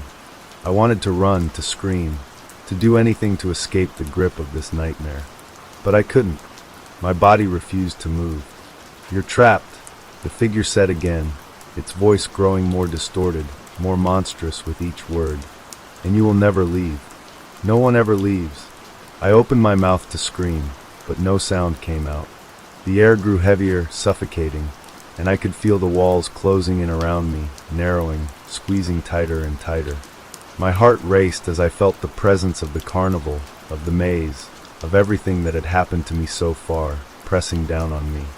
And then, with a sudden movement, the figure lunged forward, grabbing me by the arm. Its touch was ice cold, sending a jolt of freezing terror through my entire body. I could feel its grip tightening, pulling me closer. The pressure on my chest was unbearable, and for a moment, I thought I might suffocate right then and there. But just as suddenly as it had appeared, the figure released me. I fell to the ground, gasping for air. The world around me spun, the edges of reality blurring into something far more terrifying than I had ever imagined. My eyes scanned the surroundings in a frenzy, but I could see nothing but the endless stretch of carnival games, broken rides, and faded tents. The figure was gone, but I could still feel its presence. It was like a shadow that clung to the very fabric of my soul, a reminder that I was never truly alone in this place. The carnival had marked me, and now I was a part of it, forever. My body was trembling, my mind on the edge of collapse, but I knew I had to keep moving. There was no other choice. I had to escape this place, or else I would lose myself to it, just like all the others who had come before me. I stood up slowly, my legs unsteady, but I forced myself to walk. My thoughts were a jumble of fear and confusion, but something deeper was beginning to take hold of me. A sense of urgency, a sense that something was coming for me, and I had no idea what it was. I pushed forward, each step heavy with the weight of the unknown. The carnival stretched out before me, its twisted rides beckoning me forward, each one more terrifying than the last. But I couldn't stop. I couldn't look back, because if I did, I knew what would happen. I'd become just another part of this cursed place. My heart raced, every footstep on the cracked, forgotten path echoing louder than the last. The stillness of the carnival was unnerving. No sounds of distant laughter or music, just the eerie hum of something unknown, lurking beneath the surface. It was like the carnival itself was waiting, watching, and I could feel it in my bones. I reached the next tent, a large striped structure that had once been full of bright lights and joy. Now it was dim, cold, and uninviting. The canvas walls fluttered weakly in the breeze, making the structure seem alive, its movements a subtle reminder of how much this place had deteriorated over the years. I stepped inside. The air inside felt even colder than outside. My breath came out in visible clouds, but there was no wind. It felt like I had entered another dimension, one that was caught between time and reality. The inside of the tent was a nightmare of warped mirrors and shattered glass. There were no performers here, only the reflections of long-gone faces, familiar faces but distorted. Some smiled, others stared with empty eyes, their expressions frozen in time, forever trapped in this hellish maze. I could feel my heart pounding in my chest. The mirrors weren't just showing reflections, they were showing memories. My memories. The sight of one mirror, slightly off to the side, stopped me dead in my tracks. There, in its glassy surface, I saw myself. But it wasn't me, not the me that was standing right there in front of it. No, this version of me was different, pale, eyes wide with terror, mouth agape as if frozen in a scream that would never escape. And yet, despite the difference, it was undeniably me. The figure in the reflection didn't move, but I could feel it, a presence, a watching eye, waiting for me to make the wrong move. I took a step back. The cold feeling on my skin intensified, creeping down my spine, making me feel like I was no longer alone. I turned my head and noticed that every single reflection in the mirrors seemed to be focused on me now. Those distorted, twisted faces staring at me, following my every movement. I wasn't just a spectator in this nightmare. I was its main character, the one being hunted. But I couldn't escape. There was no escape. I turned quickly, half expecting to find the figure from earlier standing behind me. The tent seemed to stretch endlessly in every direction. I didn't know which way to go. Everything felt disorienting, as if the maze had no exit, no beginning, no end. Only endless reflections of myself, each one growing darker, more distorted. Suddenly I heard it, a voice. Not in my head, not a whisper, but an actual voice. Soft but insistent. It was coming from the corner of the tent, behind another mirror. My instinct screamed at me to run, but I couldn't.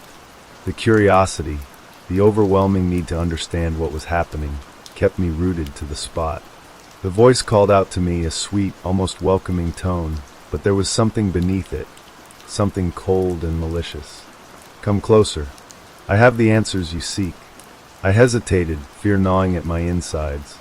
My legs trembled beneath me, but somehow, I was compelled to step forward, inching closer to the mirror where the voice had come from. The glass was dark, reflecting nothing but shadows. But as I reached out, a chill ran through my fingertips and the glass began to ripple. At first, it was like water, undisturbed, reflecting nothing but my own face. But then, the reflection warped. It wasn't me anymore. It was someone else. A woman, pale and gaunt, her eyes wide with terror as she pressed her face against the mirror, her breath fogging up the glass. She looked desperate, pleading, as though she were begging for help. I recoiled in shock, but before I could pull away completely, her hand shot out of the mirror, cold, thin fingers grabbing onto my wrist, pulling me closer to the glass. My body froze. I couldn't move, couldn't scream. Her grip was firm, stronger than anything I could fight off. "Help me," she whispered through the glass, her voice hoarse, barely audible over the increasing pounding of my heart. Her fingers dug into my wrist, and I felt a searing cold spread up my arm. It wasn't just the physical sensation. It was something deeper, something soul deep, as if her touch was marking me, claiming me as her own. "Please," she begged again, her face distorting as if the reflection was breaking down. The glass warped, rippling like a pond disturbed by a stone, and I saw fragments of her face in the broken reflection, her eyes wide, mouth moving in a desperate plea I couldn't hear. And then, just as quickly as it had started, she let go. I staggered back, gasping for air, my heart pounding painfully in my chest. The mirror returned to its normal state, the reflection now only showing my own wide-eyed face, staring back at me. But I could still feel the cold on my wrist, still feel her touch, lingering, an imprint on my soul. Suddenly, the carnival's music began to play again, faint at first, then growing louder, drowning out all other sounds. The haunting melodies seemed to rise from the very ground beneath me, as though the carnival was coming back to life. But it wasn't the vibrant sound of joy I had once imagined. No, this was different. It was a twisted, distorted tune, barely recognizable. It was the sound of something old, something forgotten, rising from the depths of its dark past. I turned and ran. I didn't know where I was going, only that I had to move, had to get away from the mirrors. The laughter was louder now, echoing in the distance, but it wasn't the sound of happiness. It was a mocking, cruel laughter that reverberated through the empty tents and rides. My footsteps were heavy, but I couldn't stop. I couldn't let myself be caught. But then something caught my eye. A figure, standing alone in the center of the carnival, bathed in dim light. It was a clown, his face painted with a grotesque smile, his eyes hollow and black, as if all light had been sucked from them. He stood perfectly still, watching me, and then he began to walk toward me. Slowly, purposefully. I froze. The clown's presence seemed to swallow up the air around me. I could feel the weight of his gaze pressing down on me, suffocating me with a sense of dread I had never experienced before. The carnival sounds faded into the background as I focused on him. His painted smile seemed wrong, too wide, too sharp, almost mocking. His eyes, empty and cold, pierced through me. It was as though he could see into my soul, and the realization hit me like a cold wave. He was waiting for something, waiting for me to make my next move. I took a step back, and the clown's head tilted, his eyes narrowing as if savoring my fear. His movements were slow and deliberate, almost as if he were savoring every moment, every breath I took. It was impossible to look away, and the closer he came, the more I could hear the faintest whisper, a sound barely audible over the carnival's distorted music. It was the sound of a child crying. Soft, broken. "Run," the voice whispered, faint but distinct. I didn't hesitate. I turned on my heels and ran. My feet pounded the ground, each step heavy with the weight of my fear. The darkness seemed to stretch further as I fled, but I didn't dare look back. The sound of the clown's footsteps echoed behind me, drawing nearer with each passing moment. The air was thick with the scent of decay, as if the very ground beneath my feet was rotting. I pushed past old carnival stalls and rusted rides, barely registering the broken, forgotten remnants of what had once been a place of joy. The Ferris wheel loomed overhead, its rusted frame twisted and broken, but I didn't stop. I couldn't stop. I was being hunted, and the only way out was to keep moving. But then, as I turned a corner, I found myself at the edge of another maze. This one wasn't made of mirrors, but of tall, rotting hedges, thick and impenetrable. It was a labyrinth, and I realized that I had no idea where I was anymore. I was lost, trapped, with nowhere to go. The laughter from the carnival was growing louder, closer, and I could feel the air growing colder, heavier, as though the darkness itself were closing in on me. The clown's footsteps stopped. The laughter stopped. Everything stopped. I was alone. For a moment, I thought I had escaped, but the silence felt unnatural, like it was waiting for something to happen. And then from behind me, I heard the whisper again. This time, it wasn't a child's cry, but something far more disturbing. Turn around. I didn't want to. Every instinct screamed at me to keep moving, to run, to get as far away as possible. But I couldn't help myself. I turned slowly, cautiously, and what I saw made my blood run cold. The clown was standing at the entrance to the maze. He was no longer moving, just staring at me. His expression hadn't changed. That grotesque, mocking smile still stretched across his face, but now it seemed to be growing wider, more sinister. He raised a hand slowly and pointed a finger directly at me. The air seemed to thicken, and for a moment I couldn't breathe. And then, with a sudden, jerky movement, the clown stepped forward, his foot hitting the ground with a deafening thud. The sound sent a shock of terror through me. I bolted. My legs moved faster than I thought possible, pumping harder as I dashed through the maze. I could hear the clown's footsteps behind me, but now they weren't the slow, deliberate steps I had heard before. No, this time they were frantic, erratic, like the clown was running too, chasing me, closing the gap between us with every step. I didn't know where I was going, but I couldn't stop. Not now. The maze twisted and turned, the walls of hedges seeming to shift and change with each step, making it impossible to tell if I was getting closer to an exit or deeper into the nightmare. The faint flicker of carnival lights in the distance seemed to mock me, as if I were circling the same spot over and over again. I could feel the clown's presence drawing closer. The laughter had started again, now louder, more distorted. It was a chaotic mix of shrill, high-pitched giggles and deep, booming laughs that echoed off the walls of the maze, creating a nightmarish symphony of sound. I turned a corner, my breath ragged in my chest, and found myself facing a dead end. My heart stopped. Panic surged through me. There was nowhere to go, no escape. The clown was almost upon me. I could hear his laughter growing louder, hear his footsteps pounding the ground as he approached. I turned to face the wall, desperate, trying to find a way out, but there was nothing. Nothing except the deafening sound of the clown's laughter. Then the ground beneath my feet shifted. I stumbled, barely catching myself, as a section of the maze wall slid open, revealing a narrow passageway. Without thinking, I lunged forward, slipping through the opening just as the clown's figure loomed behind me. I don't know how long I ran after that. The passageway seemed to stretch on forever, twisting and winding, until I found myself at the base of what seemed to be a large tower. The walls of the tower were made of glass, like a giant mirror reflecting my every move. But something was different now. I wasn't alone in the reflection. In the mirror, there were others, figures, shadows that didn't belong, faces twisted with expressions of horror. And behind them, something darker, something taller. The clown. I turned to face the tower, realizing too late that I had walked straight into its trap. The door slammed shut behind me with a deafening clang, and I was trapped, alone in the mirrored maze. And I could feel him, watching me through the glass. The door behind me slammed shut with a thunderous sound, sealing me inside the mirrored tower. My heart raced, and I stumbled backward, only to find myself face to face with my reflection. But it wasn't just my reflection. It felt wrong. The eyes in the mirror didn't look like mine. They were darker, more hollow. The smile that curled on my lips was wider, mocking. I reached up, almost instinctively, to touch my face.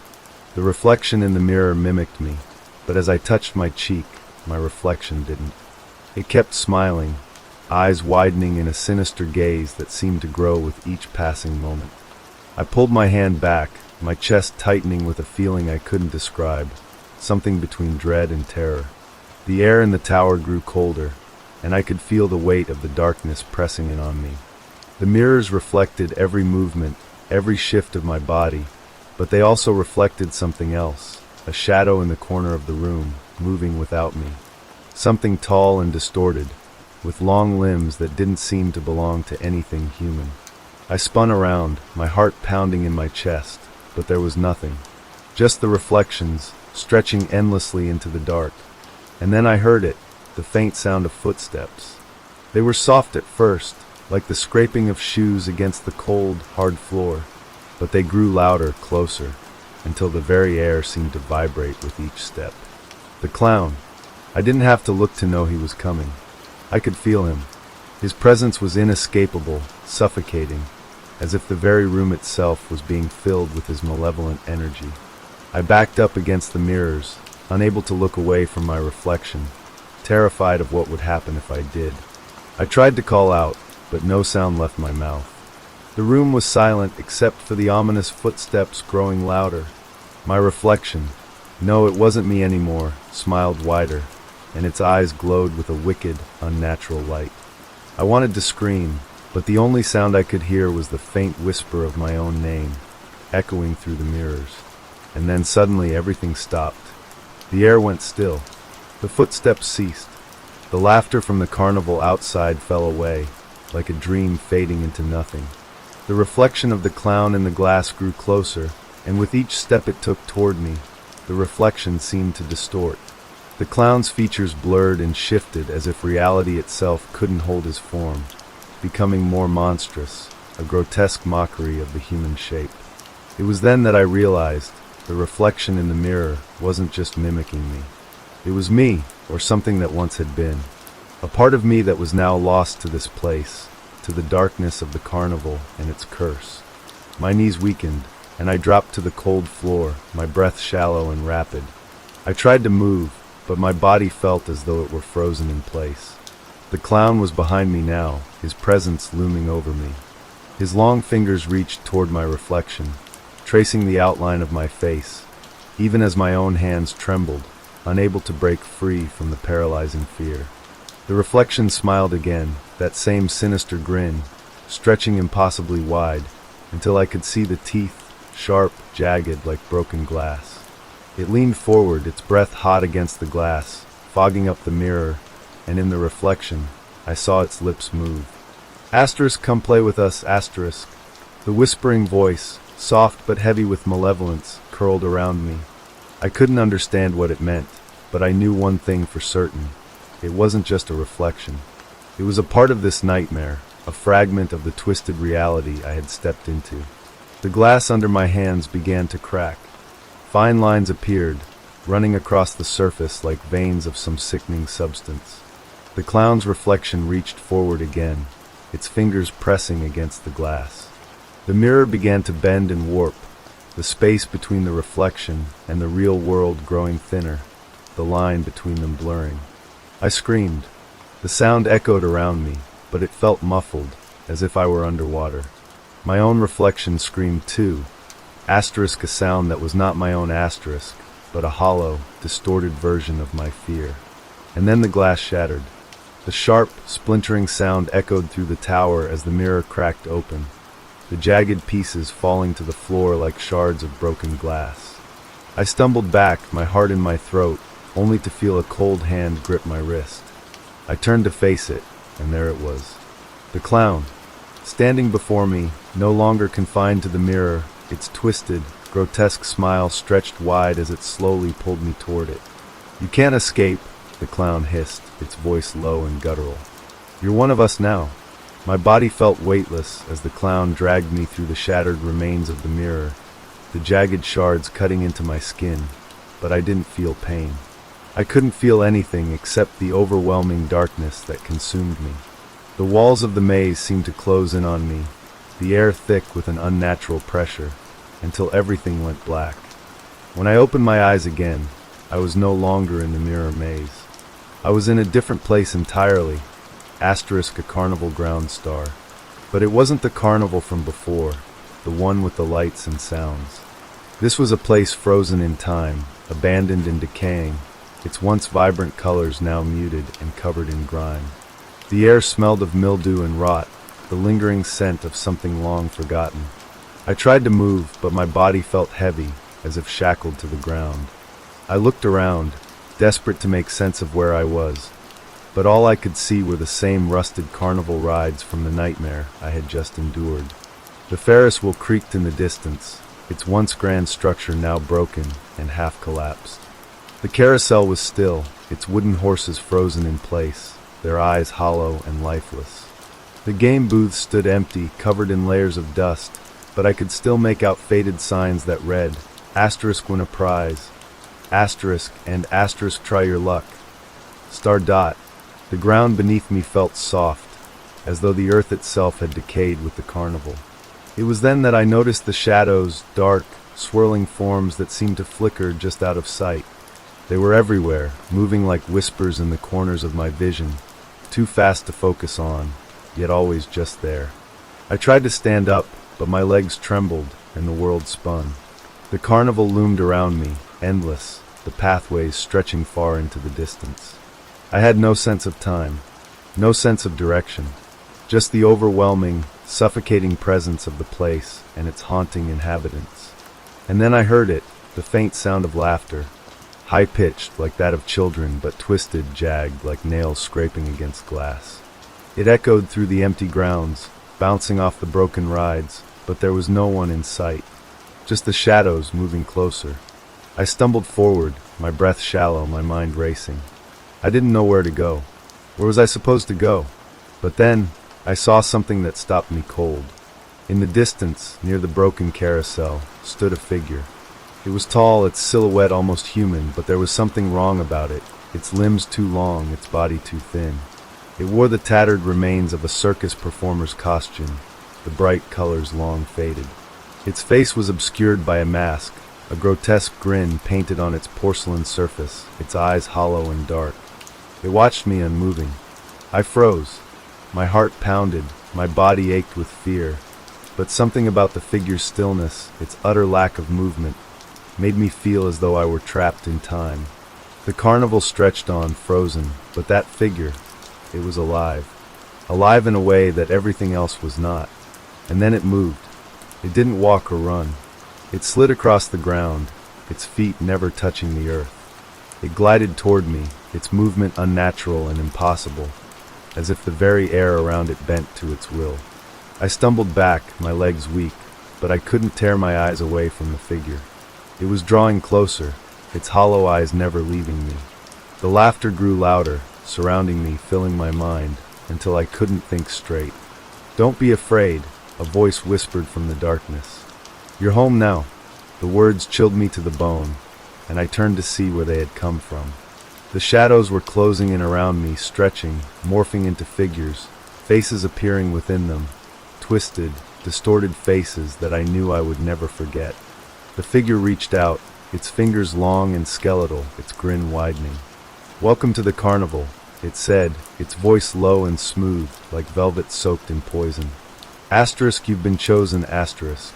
I wanted to scream, but no sound came from my lips. The figure's hand touched my shoulder, and in that moment, I felt it, asterisk the cold star. The freezing cold that seemed to seep into my very bones, freezing me from the inside out. My vision blurred, my limbs growing stiff and heavy, as if the very essence of the carnival was taking hold of me. The last thing I saw before everything went black was the figure's face.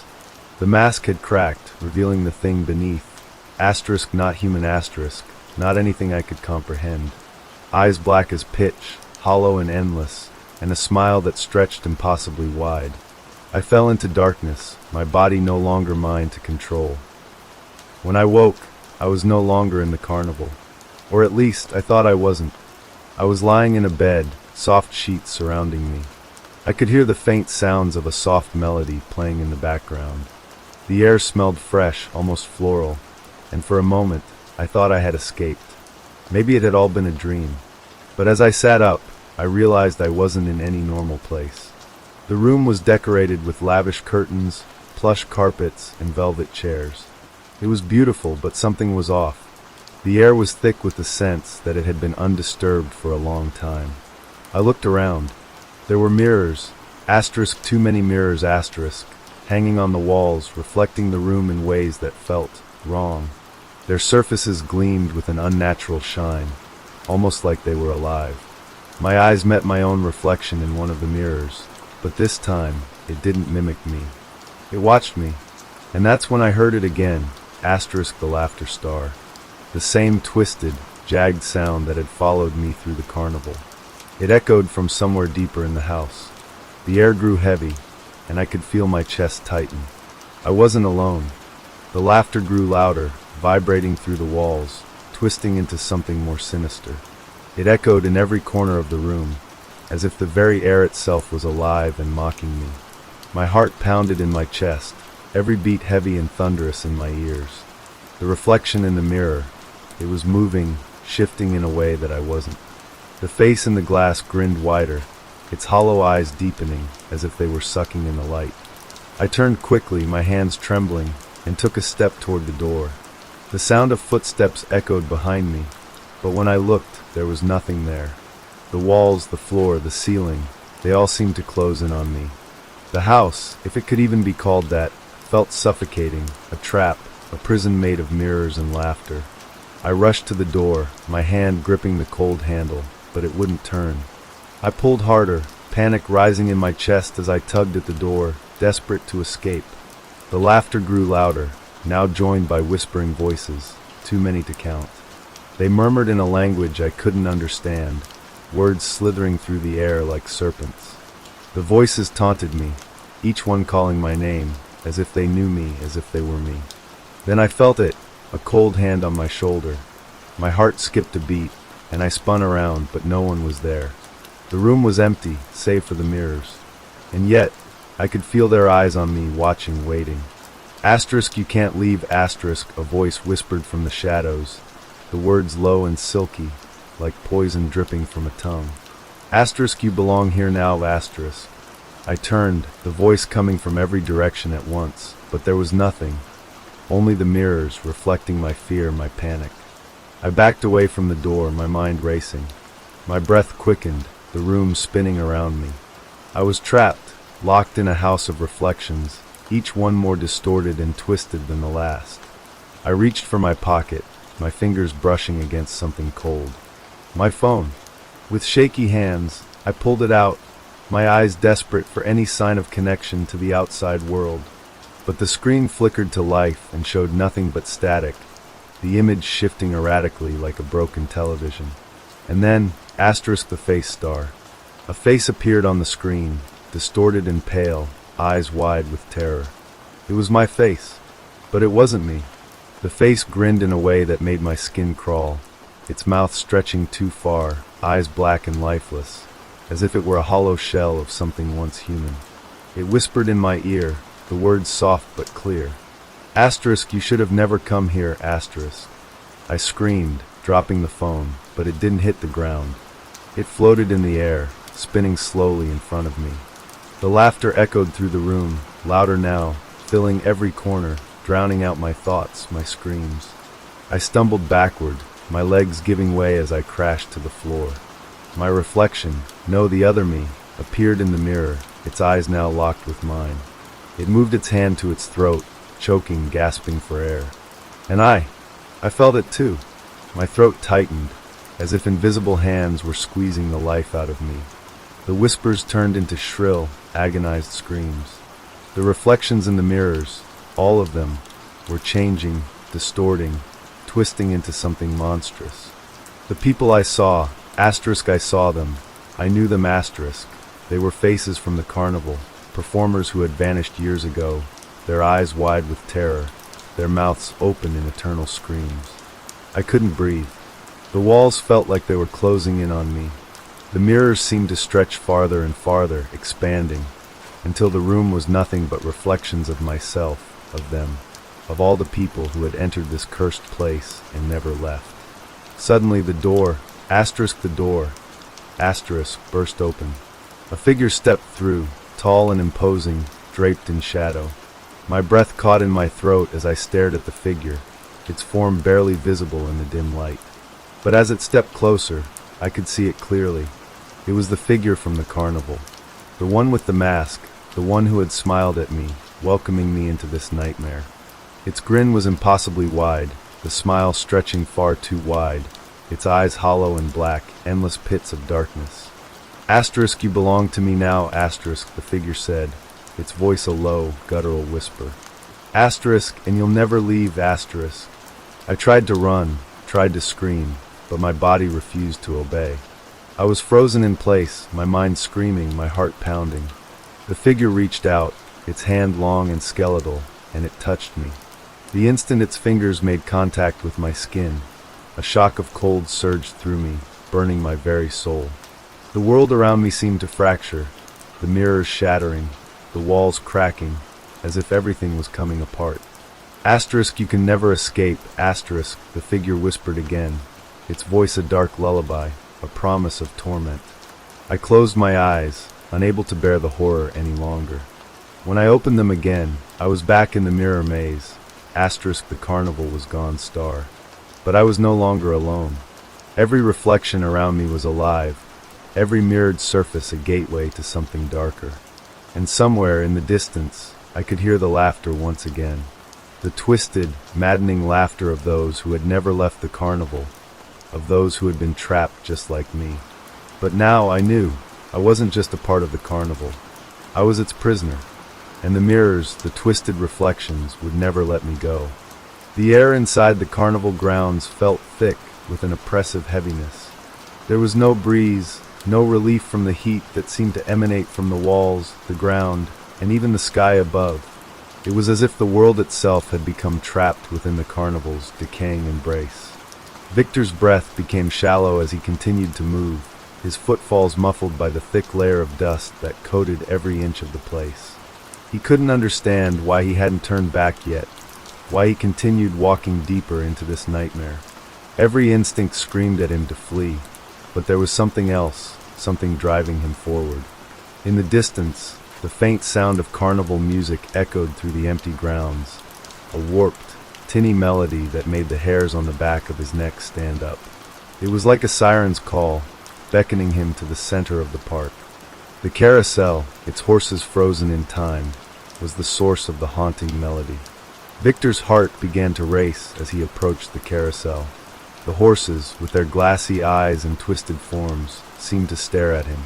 He could swear that their expressions changed as he drew closer, their painted faces contorting into grotesque, mocking smiles. He tried to look away, but his body refused to listen. His feet dragged him forward, step by step, toward the carousel.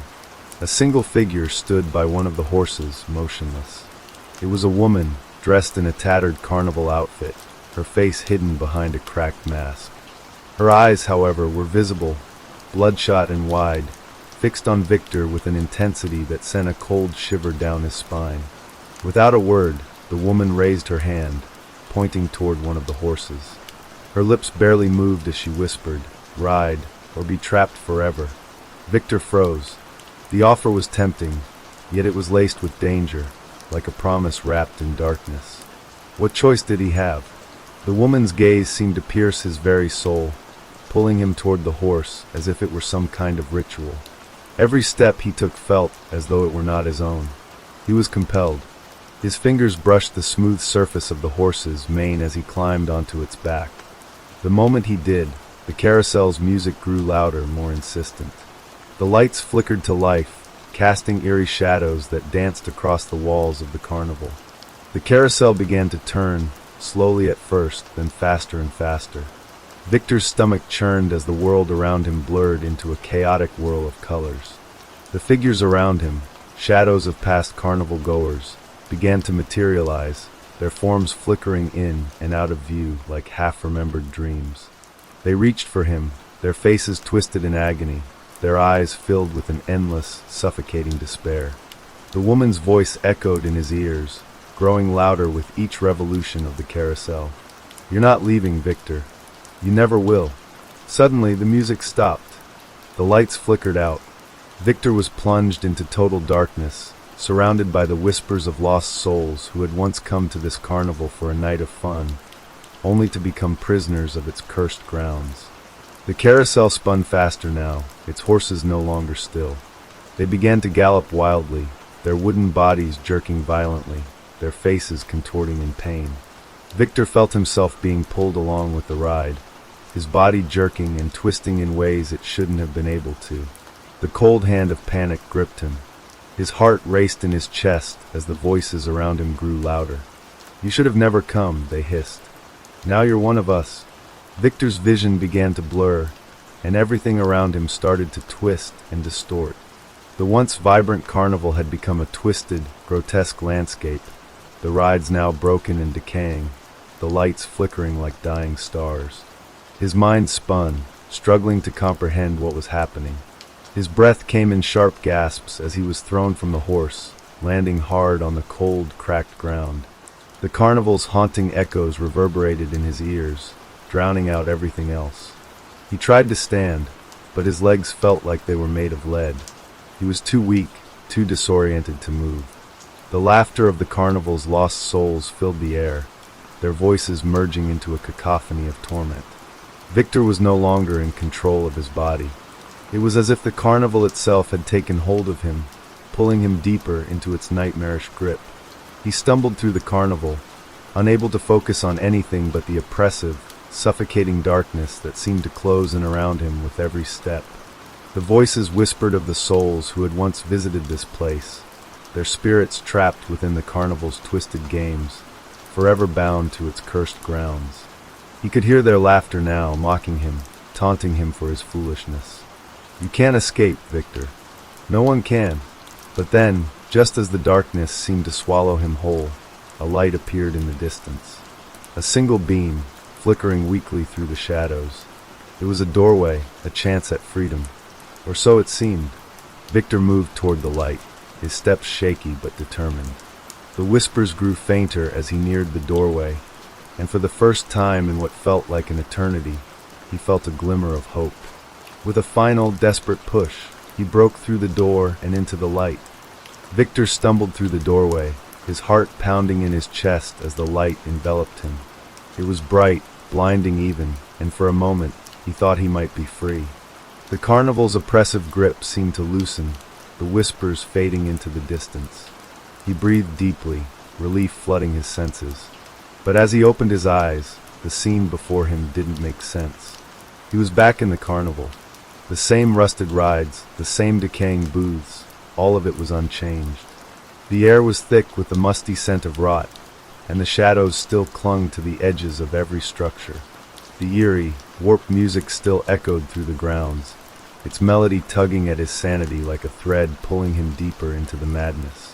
Victor turned around, expecting to find the door behind him. But there was nothing.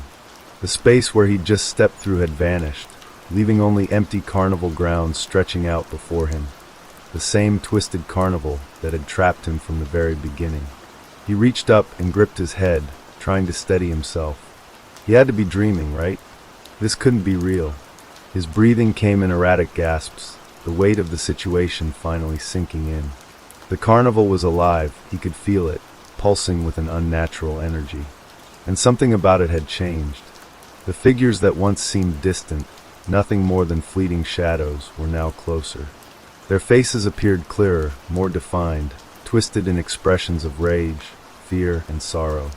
Some seemed to be beckoning him, others were looking at him with blank, hollow eyes, as though they were lost and searching for something. One figure, a woman with wild, frizzy hair, stepped forward from the crowd, her clothes tattered and stained with dirt. Her eyes locked with Victor's, and she smiled. It wasn't a friendly smile. It was something darker, more sinister. "You think you can escape?" she hissed, her voice like dry leaves scraping against each other. "You belong here now. You always have." Victor's stomach turned. His mind raced, his pulse quickened. He had to find a way out.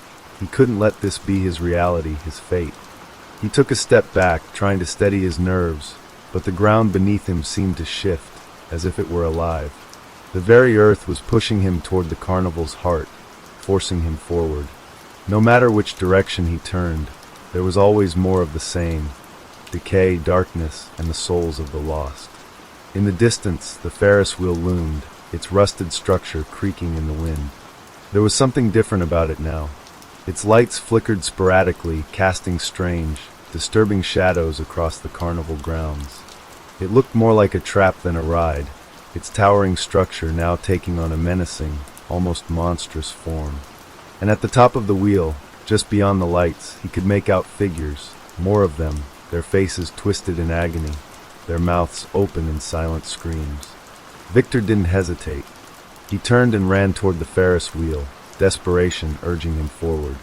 The ground beneath him seemed to buckle with every step, the air growing heavier as the carnival seemed to watch him, as though it were alive and aware of his every move. As he neared the base of the Ferris wheel, he heard the creaking of the wheel's massive metal frame. The Ferris wheel groaned, like a beast waking from a long slumber. It began to move, its slow, deliberate motion sending shivers down his spine. The shadows of the figures at the top seemed to swirl, flickering in and out of sight like mirages. But Victor couldn't stop. He had to climb to reach the top, to confront whatever lay there. Without thinking, he grabbed the ladder that led up to the first car, his fingers trembling as he began to ascend. The carnival's haunting symphony of distorted melodies played louder, each note a pull on his sanity, each beat a step closer to something dark, something ancient. As he climbed, the air grew colder, the shadows darker. The carnival's whispers grew louder, each step bringing with it another voice, another plea. "Help us," they whispered. "Help us. Don't let them take you." Victor's heart raced. He pushed onward, every muscle in his body screaming for him to stop, to turn back. But the lure of the Ferris wheel, the promise of answers, of an end, kept him climbing. Higher and higher he went, until the carnival below him seemed like a distant nightmare, too far away to reach.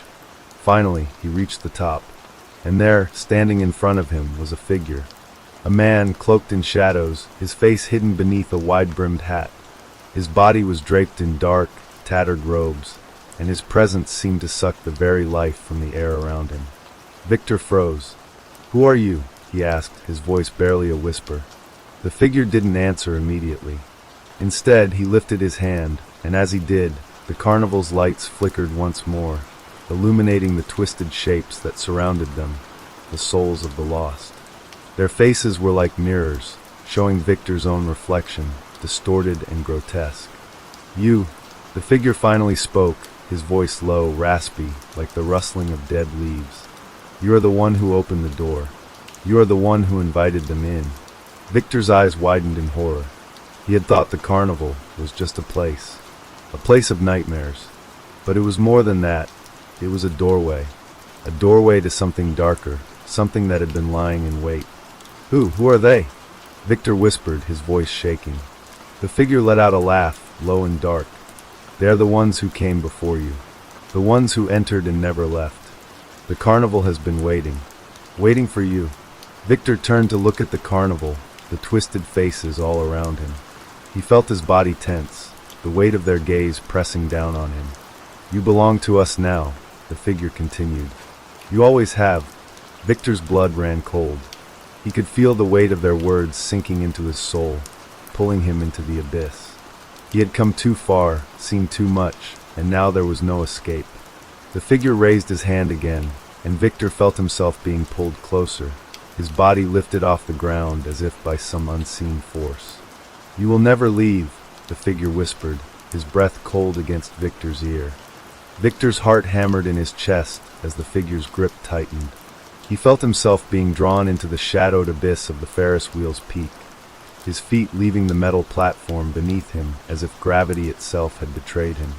The cold air rushed past him, and for a fleeting moment, he thought he could see the endless stretch of the carnival's twisted grounds far below.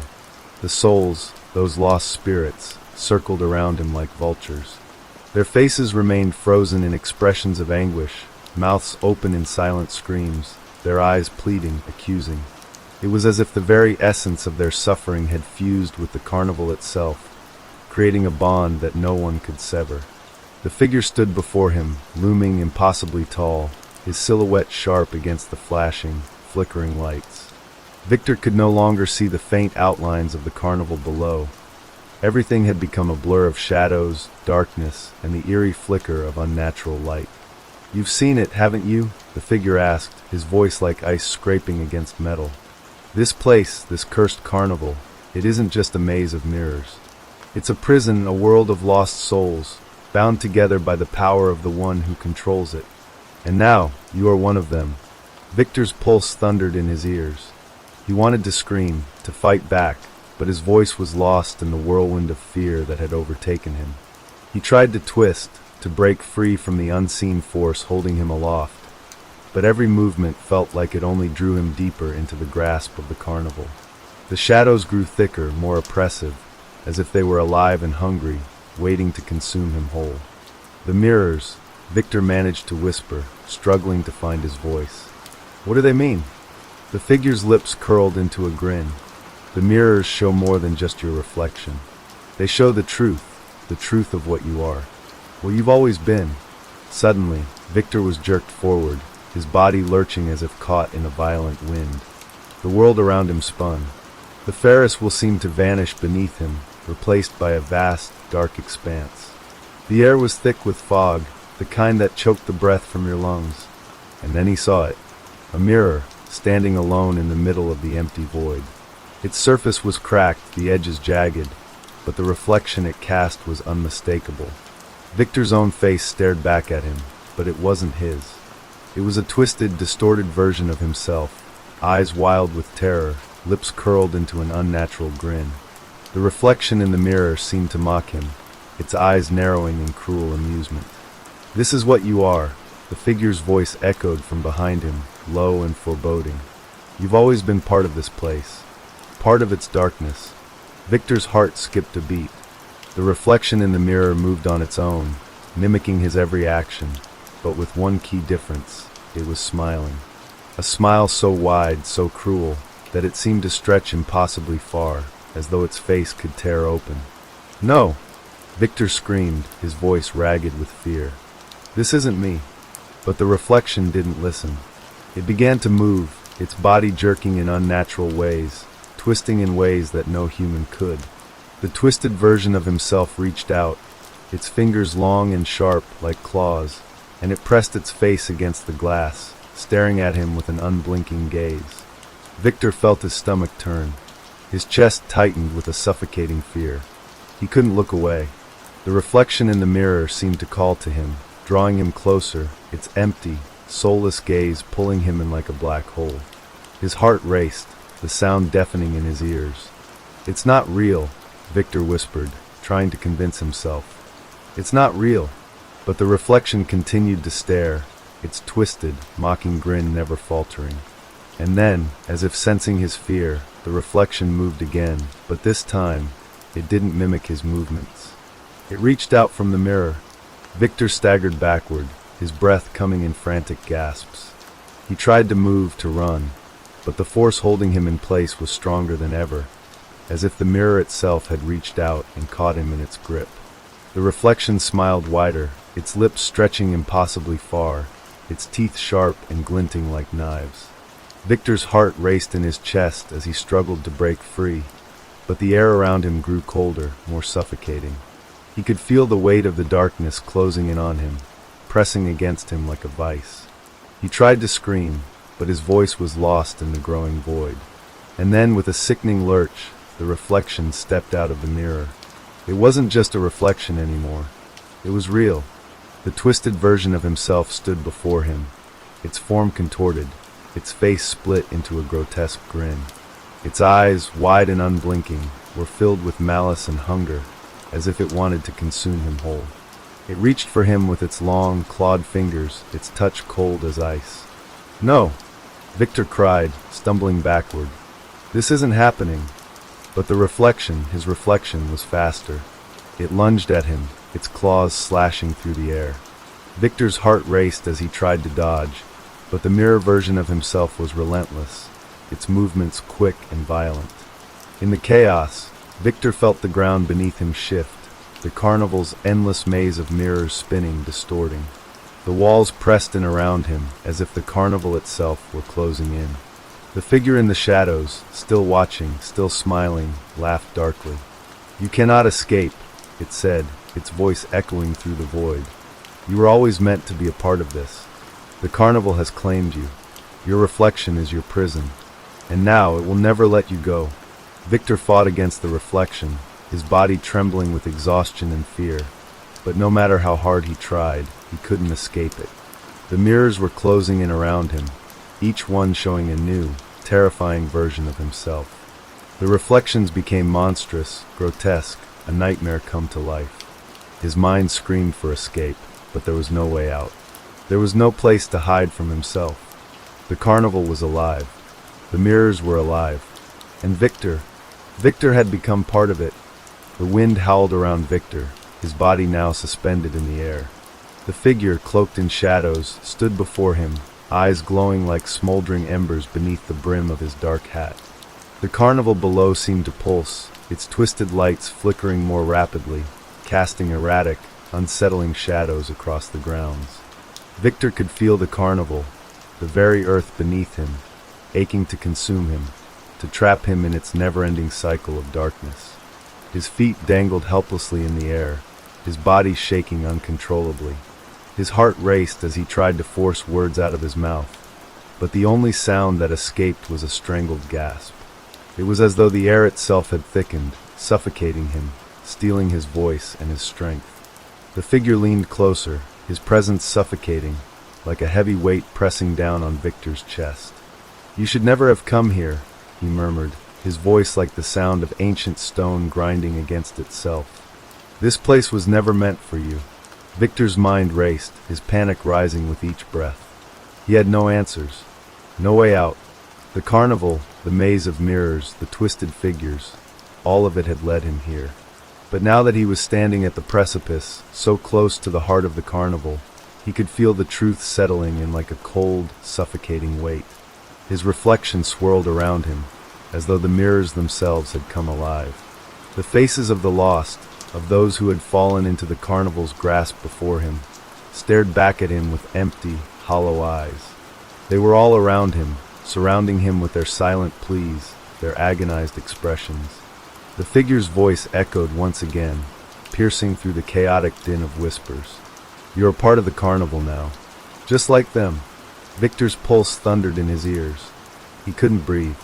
The weight of the carnival's dark magic was closing in on him. He wanted to scream, to fight, but his body wouldn't respond. He felt as if he were drowning in the air itself, trapped in a nightmare with no escape. And then, the figure lifted his hand once more, and everything went dark. When Victor opened his eyes, everything had changed. The carnival was gone. The Ferris wheel, the games, the performers, all of it was wiped away, replaced by an oppressive emptiness that stretched endlessly before him. There was no sound, no light, no movement, only darkness. And then, the whispering began again. The voices, faint at first, grew louder until they were all around him, inside his mind, inside his very soul. The lost souls, the ones who had wandered too far into the carnival's grip, reached out to him, their voices a constant, nagging presence in his mind. "Join us," they whispered. "You can never leave." Victor's body trembled, but he couldn't move. It was as if he were rooted to the spot, a part of the endless darkness that now surrounded him. The reflection of his own face stared back at him, no longer distorted, but now cold, hollow, and empty. "You're one of us now," the figure's voice echoed, but it wasn't coming from him. It was coming from everywhere. Victor felt the truth slowly unraveling around him. The carnival, the mirror maze, it had all been a test. A test to see if he could break free, if he could escape the cycle. But now, as he stood there, surrounded by the empty void, he realized there was no escape. No way out. The carnival had won. And in that moment, Victor understood. He was no longer a visitor. He was part of the carnival now, just another soul trapped within its endless nightmare. The mirrors, the whispers, the maze, it was all part of the carnival's twisted design, a place where souls were lost, trapped, and consumed. Victor's reflection began to shift once more, no longer his own, but a new, hollow version of himself. It grinned at him, a cruel, mocking grin, its eyes empty, vacant, devoid of any humanity. "You belong here," the reflection whispered, its voice indistinguishable from the carnival's whispers. Victor's body went cold as he realized what he had become. Just another lost soul, another twisted reflection in the carnival's endless nightmare. The carnival continued to echo in the distance, its warped music playing faintly through the darkness. And as Victor stood there, his mind slipping further into madness, he understood the true horror of the carnival. It wasn't just a place, it was a trap that fed on souls, trapping them in an eternal cycle of darkness. And as the voices of the lost began to pull him deeper into the abyss, he finally understood the most terrifying truth of all. There was no escape from the mirror maze.